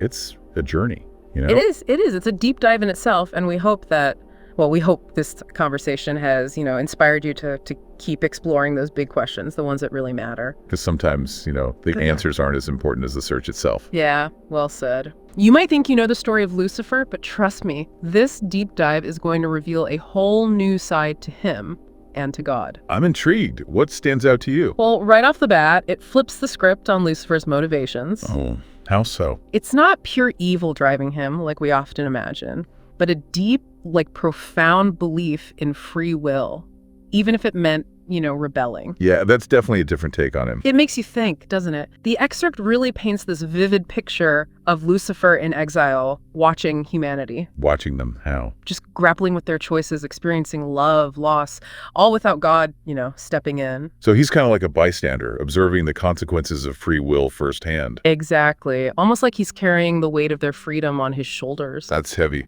And you feel that weight when he and God have this dialogue. There's definitely pride there, but also pain. And even, I don't know, a glimmer of surprise when God acknowledges that, you know, Lucifer has a point about free will being important. It's like God is having a major realization, right? Yeah. Shifting perspectives. Totally. The excerpt describes God's presence becoming less, I don't know, imposing. There's a new humility. Not just about divine power anymore. It's more about recognizing that free will has real value, even when it leads to suffering. A huge departure from how God is usually portrayed. Right. God isn't just like laying down the law. There's this newfound appreciation for the inherent worth of free will, even when it results in hardship. And that creates a connection, however unlikely, between God and Lucifer. You said it. God even expresses respect for Lucifer's sacrifice. Oh, wow. Like acknowledging what Lucifer has given up. Yeah, the isolation he's endured, all for the sake of humanity's potential. Not something you'd normally see. Right. And then this unexpected twist. What's that? God makes Lucifer an offer. Not about returning to, you know, blind obedience, though. No. What is it then? A partnership. God invites Lucifer back, not to be subservient, but to become a guardian of humanity's freedom. Now, that's interesting. I mean, how does Lucifer react to that? Well, the excerpt describes it as acceptance, not like someone who's been defeated, more like someone who's standing by his convictions. So what happens? Do they just, like, shake hands and that's it? Not exactly. This cautious alliance forms, but it's built on mutual respect and this shared understanding of what truly matters. So we've got this shift from conflict to unity. What happens in heaven after this reconciliation? There's a tangible change. Even the angels are rejoicing. It really emphasizes how understanding can bridge divides that seem impossible to overcome. Okay, so reconciliation happens, but what does Lucifer's new role actually look like? Well, now that he's no longer the adversary, he's this, what the excerpt calls, a shadowed guardian, respecting human choices, offering guidance in moments of darkness. So not controlling or manipulating? No, more like a subtle advisor, making sure people can still exercise their freedom. So he's a vital part of the divine order now. And his independence is respected. A far cry from what he was before. That's for sure. What about God? Has God's approach to humanity changed as well? Definitely. God goes from controlling to trusting, letting humanity find their own way, allowing space for growth, even if it means mistakes. So God isn't stepping back entirely, but there is this new balance between divine guidance and freedom of choice. Exactly. The conflict dissolves into a new harmony.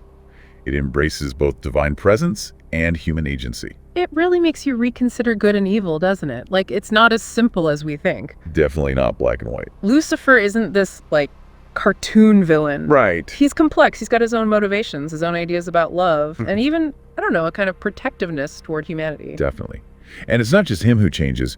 The excerpt shows how God evolves, too. It reminds us that even divine understanding can grow and change. So we've got this new dynamic with this balance between guidance and freedom. How does that, like, impact us here and now? It's a good question. If we take this seriously, it seems like we have to really embrace our own freedom. Make choices, even when they're tough, knowing we can learn and grow from them. So no expecting God to fix everything or make our decisions for us. Exactly. It's more about finding that sweet spot between asking for guidance and trusting our gut. They both matter. Okay, but what about Lucifer's part in all this? He's this, shadowed guardian watching over us. Does that mean he's influencing our choices? Even if it's subtle? He seems more like a witness. The excerpt doesn't show him manipulating or interfering directly. Maybe just being there reminds us that our choices matter. Yeah. That they have consequences, bigger than we might realize. So it's not about him whispering in our ears, literally. Right. It's more about us realizing our decisions are significant. They have ripple effects. That's a great way to put it. It really gets to the core of what free will means. Our choices have meaning, not just for us, but for the whole universe. It's a lot to think about. We started with a story about a fallen angel, and now we're talking about free will, divine guidance, how everything's connected. That's the beauty of these deep dives. They take us beyond the surface. They make us wrestle with the big questions. And look at things from different angles. Right. It's all about expanding how we understand ourselves and the world around us. It's like peeling back layers of an onion. Each time you get a deeper understanding, more complexity, and just when you think you've got it all figured out, there's always more. Always more to discover. And that journey, that's what matters. Maybe even more than having all the answers. It's about being willing to question things and embrace the unknown. I like that. What stands out to you the most? For me, it's the theme of reconciliation. We see it with God and Lucifer, but it feels bigger than that. You think so? Like, there's this reconciliation between guidance and freedom. Divine will and human choice. Yeah, it's woven into the whole narrative. This reconciliation isn't just two beings coming together. It's like a fundamental shift in how things work, a move toward more balance and harmony. Powerful. Makes you wonder if that same kind of reconciliation can happen within us too. What do you mean? Like, can we find that harmony between all our own opposing forces? Our desires and our responsibilities, our need for control, and our longing for freedom? It's a big question, but if divine beings can bridge those kinds of gaps, then we can too. It's got to be possible. Right. I mean, it's a hopeful message. Even when things are tough, when there's conflict and division, reconciliation is always possible. Things can change, we can grow. And even relationships that seem broken can be mended if there's understanding and compassion. It's true. And what really hits you about this divine reconciliation, what feels most significant? What really gets to me is the understanding and respect. Even in this huge conflict, God and Lucifer, they both have something to offer. They do. God acknowledges that, hey, Lucifer's perspective has some wisdom in it. And Lucifer accepts God's offer without, giving up his own beliefs. Right. It's not about one side winning. Exactly. True reconciliation isn't about that. It's more about creating a new understanding where both sides are honored. Well, finding unity without forcing everyone into the same box. Yeah. And that brings me to what feels like, one of the biggest takeaways, this reconciliation between God and Lucifer. It feels like a model for how we approach conflict, how we find resolution in our own lives. A blueprint, almost. Yeah, exactly. This story works on so many levels. It does. We're not just thinking about God and Lucifer, are we? No. It's about how we relate to ourselves, to each other, to the forces that shape our world. It challenges the idea that good and evil are just, black and white. Totally. There's so much nuance, so much complexity. And the possibility of change. Always. So as we wrap this up, what are the key takeaways? What should our listener, take away from this whole deep dive? Well, the first one, I think, is that understanding can bridge even the deepest divides. Like with God and Lucifer. Right. They were locked in this eternal conflict, and yet they found a way to reconcile. Not by force, but by really listening, learning, respecting each other's views. And it wasn't about agreeing on everything, was it? Not at all. It's about acknowledging that different views are valid, even when they challenge our own beliefs. Like Lucifer didn't just abandon everything he believed in, right? Yep. He held on to his convictions, even as he accepted this new role. It shows that real reconciliation doesn't mean everyone has to think the same way. It's about finding a way to coexist, to respect differences and work together, even if we take different paths to get there. I like that. And that brings me to what I see as the second key takeaway. This balance between guidance and freedom. Oh yeah, that's a big one. The excerpt is saying both are essential. For real growth, for love, we need divine support, but we also need the space to make our own choices, even if we mess up sometimes. It's a different way of looking at things, for sure, especially if you come from a traditional religious background. But it's powerful. We're not meant to be puppets. Right. We have the ability and the responsibility to shape our own lives, to learn from our experiences, to be a part of how things unfold. And the final takeaway, at least for me, is the hope. Even when things seem impossible, reconciliation is still possible. Always a chance for change. Yeah, growth is always within reach, and even the most broken relationships can be mended with understanding, compassion, and letting go of the past. Well said. Now leaves us with a question for our listener. If divine beings can reconcile, what does that tell us about our own potential? Can freedom and guidance coexist in our lives, and how? It's a good question to think about. This story, it's not just an ancient myth. Right. It's a reflection of our own struggles, our own possibilities, our own ability to change. So I hope you take this story with you, not as like a set of answers, but as an invitation to explore, to question, to keep searching for that balance between guidance and freedom. And maybe you'll find ways to bridge the divides in your own life, in your community, in the world. Because even in the darkest moments, there's always that flicker of hope, a chance for reconciliation, a reminder that love can heal even the deepest wounds. It really digs into how love and freedom shape not only the human experience, but also the divine. Really? Now hold on tight, because this analysis actually presents Lucifer as a champion of human dignity. Wow. And it suggests that God actually learns from his creation. That's fascinating. So buckle up, let's dive in. Okay. So we often see God as this all-knowing, unchanging being. Right. But this analysis suggests a different view. Like what? It proposes that God isn't static, but actually evolved through his interactions with creation. Yeah. Interesting. Specifically through his interactions with Lucifer. So God makes mistakes or changes his mind?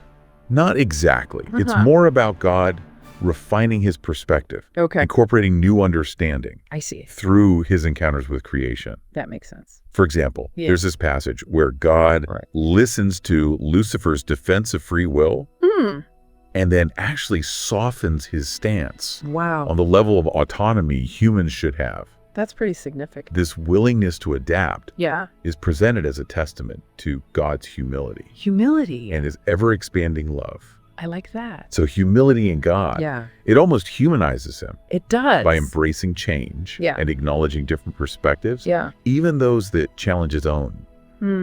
God's love becomes even more powerful. That's a new way to look at it. Think about it. By allowing freedom, even the potential for rebellion, God's love takes on a depth and complexity that wouldn't exist otherwise. That's deep. Now let's turn to Lucifer, Okay. typically depicted as the embodiment of evil. Right, the bad guy. But this analysis challenges that. In what way? It suggests that Lucifer's rebellion is actually driven by his profound belief in free will. Free will. He sees it as absolutely essential for human growth and evolution. So he's not just being malicious. No. Interesting. The analysis suggests that he believes that without the freedom to choose, to make mistakes, to experience both joy and suffering, humanity can never reach its full potential. So in a way, he's kind of like a champion for human potential. Precisely. Lucifer sees God's initial design as limiting, stifling human growth. I see. He's not seeking power for himself, but advocating for humanity's right to self-determination. So his rebellion is like an act of love in a way. Exactly. It definitely challenges our traditional view. It does. Of him being purely evil. Right.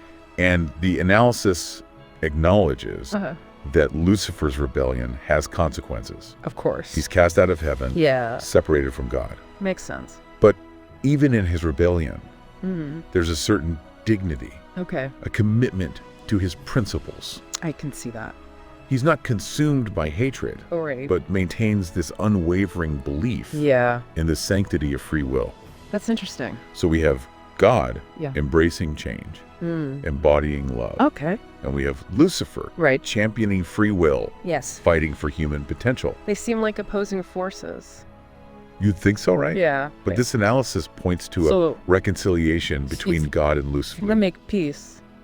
It's not about one side admitting defeat. It's more of a realization. Kind of realization. That both love, represented by God, and freedom, championed by Lucifer, are essential for a balanced universe. So they both have a point. Exactly. It's like this harmonious merging of their core principles. So it's not about choosing one over the other. No, it's about understanding that both are essential. I like that. And this idea of duality isn't just some abstract theological notion. It resonates with our own human experiences. How so? We all crave love and belonging. But we also need freedom. To be ourselves. Exactly. Finding that balance. Yeah. Between love and freedom. That's the sweet spot. Makes sense. It's really making me rethink everything. Me too. It's like we're peeling back the layers of their relationship. I like that analogy. And discovering this intricate dance between love and freedom. And this dance, it shapes not just their dynamic, but also reflects the very nature of existence. And what's even more fascinating, what's that? Is that the analysis goes on to explore God's decision to appoint Lucifer as a watcher of humanity. Wait. Even after the rebellion, God still trusts Lucifer with such a crucial role. That's pretty surprising. It speaks volumes about the trust God places in humanity. Even after the fall. Yes. Wow. Even with the potential for mistakes. God still believes in our capacity for growth. And self-discovery. It's almost as if God is saying, I trust you, humanity, to make your own choices. To forge your own paths. Even if they're not perfect. It's powerful. It suggests that our choices, our experiences, our individual journeys, all hold significance. Even amidst the vastness of the cosmos. Exactly. And Lucifer's role as a watcher reinforces this idea of human autonomy. So he's not there to control or judge. No, he's there to observe, to witness the unfolding of human potential. It's like he's a guardian of our right to choose. Exactly. Even if those choices lead us down unexpected paths. That's a comforting thought. It is. Knowing that we have this divine trust, this freedom to navigate our own journeys. To learn and grow from our experiences. And it challenges us to think about how we approach our own lives. Our own choices. Knowing that we have this freedom. This responsibility. To shape our own destinies. It's a lot to ponder. It is. Should we take a break here? And come back to this? That sounds good. We've only just scratched the surface. And I'm sure our listeners have a lot of questions. I bet they do. So let's give them a chance to share their thoughts. I'm looking forward to it. All right. Let's take a quick break. And we'll be right back with more of our deep dive into God and Lucifer. Stay with us. So many great questions from our listeners. They always have such insightful observations. They really do. All right, so Sarah asks, if God is all-knowing, why would he need to learn from Lucifer? That's a great question, Sarah. It seems to contradict the idea of omniscience, like God should already know everything. Well, the analysis, it doesn't suggest that God is lacking knowledge. It's more that he's open to new perspectives. Even those that challenge his views. Exactly. So it's not about God learning new facts. Right. It's more about deepening his understanding. Through interacting with his creation. I see. Remember that passage we talked about? The one where God softens his stance? Yeah, on human autonomy after listening to Lucifer. Right. It's not that God was unaware of the potential of free will. It's that through the dialogue, his understanding expanded. The analysis seems to suggest that this openness to growth, to incorporating new insights, that's part of what makes God's love so powerful. It's like in our own lives. Yeah. Listening to different viewpoints can actually enrich our understanding. Absolutely. Okay, next question. Right. This was from David. Okay. He asks if Lucifer is presented as a champion of free will. Does the analysis condone rebellion? That's an interesting question, David. Was we should all rebel against authority? It's important to remember that this analysis is focused on this unique dynamic between God and Lucifer. It's not making a general statement about rebelling against any authority. So it's not a blanket endorsement of rebellion. Exactly. Lucifer's rebellion is driven by his belief in free will for human development. Not by a desire to just overthrow order. And the analysis acknowledges that even well-intentioned rebellion has consequences. Lucifer is cast out. Separated from God. It's not a victory. It's a complex act. With both positive and negative outcomes. Exactly. Okay. Yeah. Maria asks, what does this analysis say about suffering? That's a profound question, Maria. Like, what's the role of suffering in our lives? The analysis touches on suffering in a few ways. First, it acknowledges that Lucifer's rebellion leads to suffering. For himself and for humankind. Even though it's motivated by love, it still results in pain. So even acts of love can have unintended consequences. Exactly. And then on a broader level, the analysis suggests that suffering is just part of the human experience. Like a consequence of our freedom to choose. We make mistakes. We face challenges. We experience loss. It's all part of being human. But the analysis doesn't present it as a punishment. Right. It's not about God inflicting pain. It's about believing in our capacity to grow. Through suffering. Or learn from it. So suffering can be a catalyst for growth. Exactly. Like in that concept of divine trust. God trusts us to navigate suffering. To find meaning in our darkest moments. This idea resonates with so many traditions. It does. It's not about avoiding suffering. Right. It's about finding the strength to grow through it. And that ties back into the theme of love and freedom. It's through our freedom to choose. Even when those choices lead to suffering. That we discover our capacity for love and resilience. And transformation. Exactly. But the analysis doesn't leave us with just a bleak picture. Right. Remember Lucifer as the watcher. Yeah, that image offers hope. Even amidst the challenges. He's a guardian of our freedom. The witness to our journeys. Even when we feel alone in our suffering, he understands. He respects our autonomy. He believes in our ability to find our way. We're not alone in our struggles. And even in the face of uncertainty, there's a deeper meaning unfolding. A tapestry woven with love. That transcends our understanding. It's a beautiful image. It is. This discussion has been insightful. It has. But it's also raised a lot of new questions. It always does. That's the beauty of engaging with this analysis. Yeah. It pushes us to keep exploring, to keep questioning. You keep digging deeper. I'm curious to hear what other thoughts and questions our listeners have. Me too. Maybe they've uncovered connections that we haven't even considered yet. I'm sure they have. Let's see what other gems they've unearthed. All right, what's next? Wow, this deep dive has been eye-opening. Really thought-provoking. We started with this simple question. Yeah. What if we look at God and Lucifer? Okay. Not as good versus evil, but as something more complex. Like a reflection of love and freedom. Exactly. And how those forces shape human existence. And I think we've uncovered some really interesting insights. We've barely scratched the surface. I know, right? There's so much to unpack here. Throughout our discussion, we keep coming back to this idea of duality. Love and freedom. Creation and rebellion. Even God and Lucifer themselves. It's like they exist in this intricate dance. Two sides of the same coin. You can't have one without the other. And the analysis suggests that these dualities aren't in conflict. They actually complement each other. It's like they define each other. Makes you rethink how we often categorize things. As purely good or bad. Right or wrong.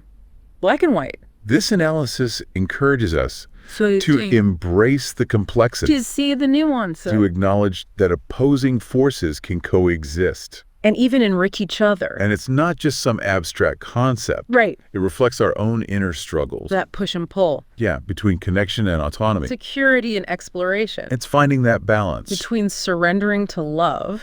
And claiming our freedom. That's the challenge, isn't it? It is. And it's that delicate dance that shapes our individual journeys. This analysis really emphasizes the trust that God places in us. Even with our flaws. Even knowing we might make mistakes. He still gives us freedom. It's a powerful message. It is. To know that we have the freedom to choose. To learn from our experiences. To navigate this complex life. Even if we stumble sometimes. It makes you consider the weight of our choices. That we have this responsibility. To shape our own destinies. It's both liberating. And a little daunting. Right. But even in those moments of uncertainty. When we feel lost. Alone. There's still that trust. That belief in our ability to find our way. To grow and evolve. Maybe that's the biggest takeaway here. That we're not alone. There's a deeper meaning unfolding. Even if we don't always see it. It's a message of hope. Of resilience. Of the power of love and freedom. To guide us through the challenges. And I want to leave our listeners with one final thought. Go ahead. If God trusts us to make our own choices, yeah, even with the risk of mistakes, what does that say about love? And the purpose of our journeys. It's something to ponder. It is. It challenges us to consider the depth of divine love. A love that embraces our freedom. Our imperfections. Our potential. It suggests that our journeys, with all their ups and downs, aren't just random events. They're part of a bigger plan. An intricate dance. Of experience, choice. And transformation. And there's a profound beauty. In that unfolding tapestry. Even amidst the uncertainty. So keep exploring these questions. Keep seeking understanding. Keep embracing the complexities. Of your own unique journey. That's what this deep dive is all about. It's been a pleasure exploring these ideas. Until next time, may you find wonder and meaning in this incredible journey we call life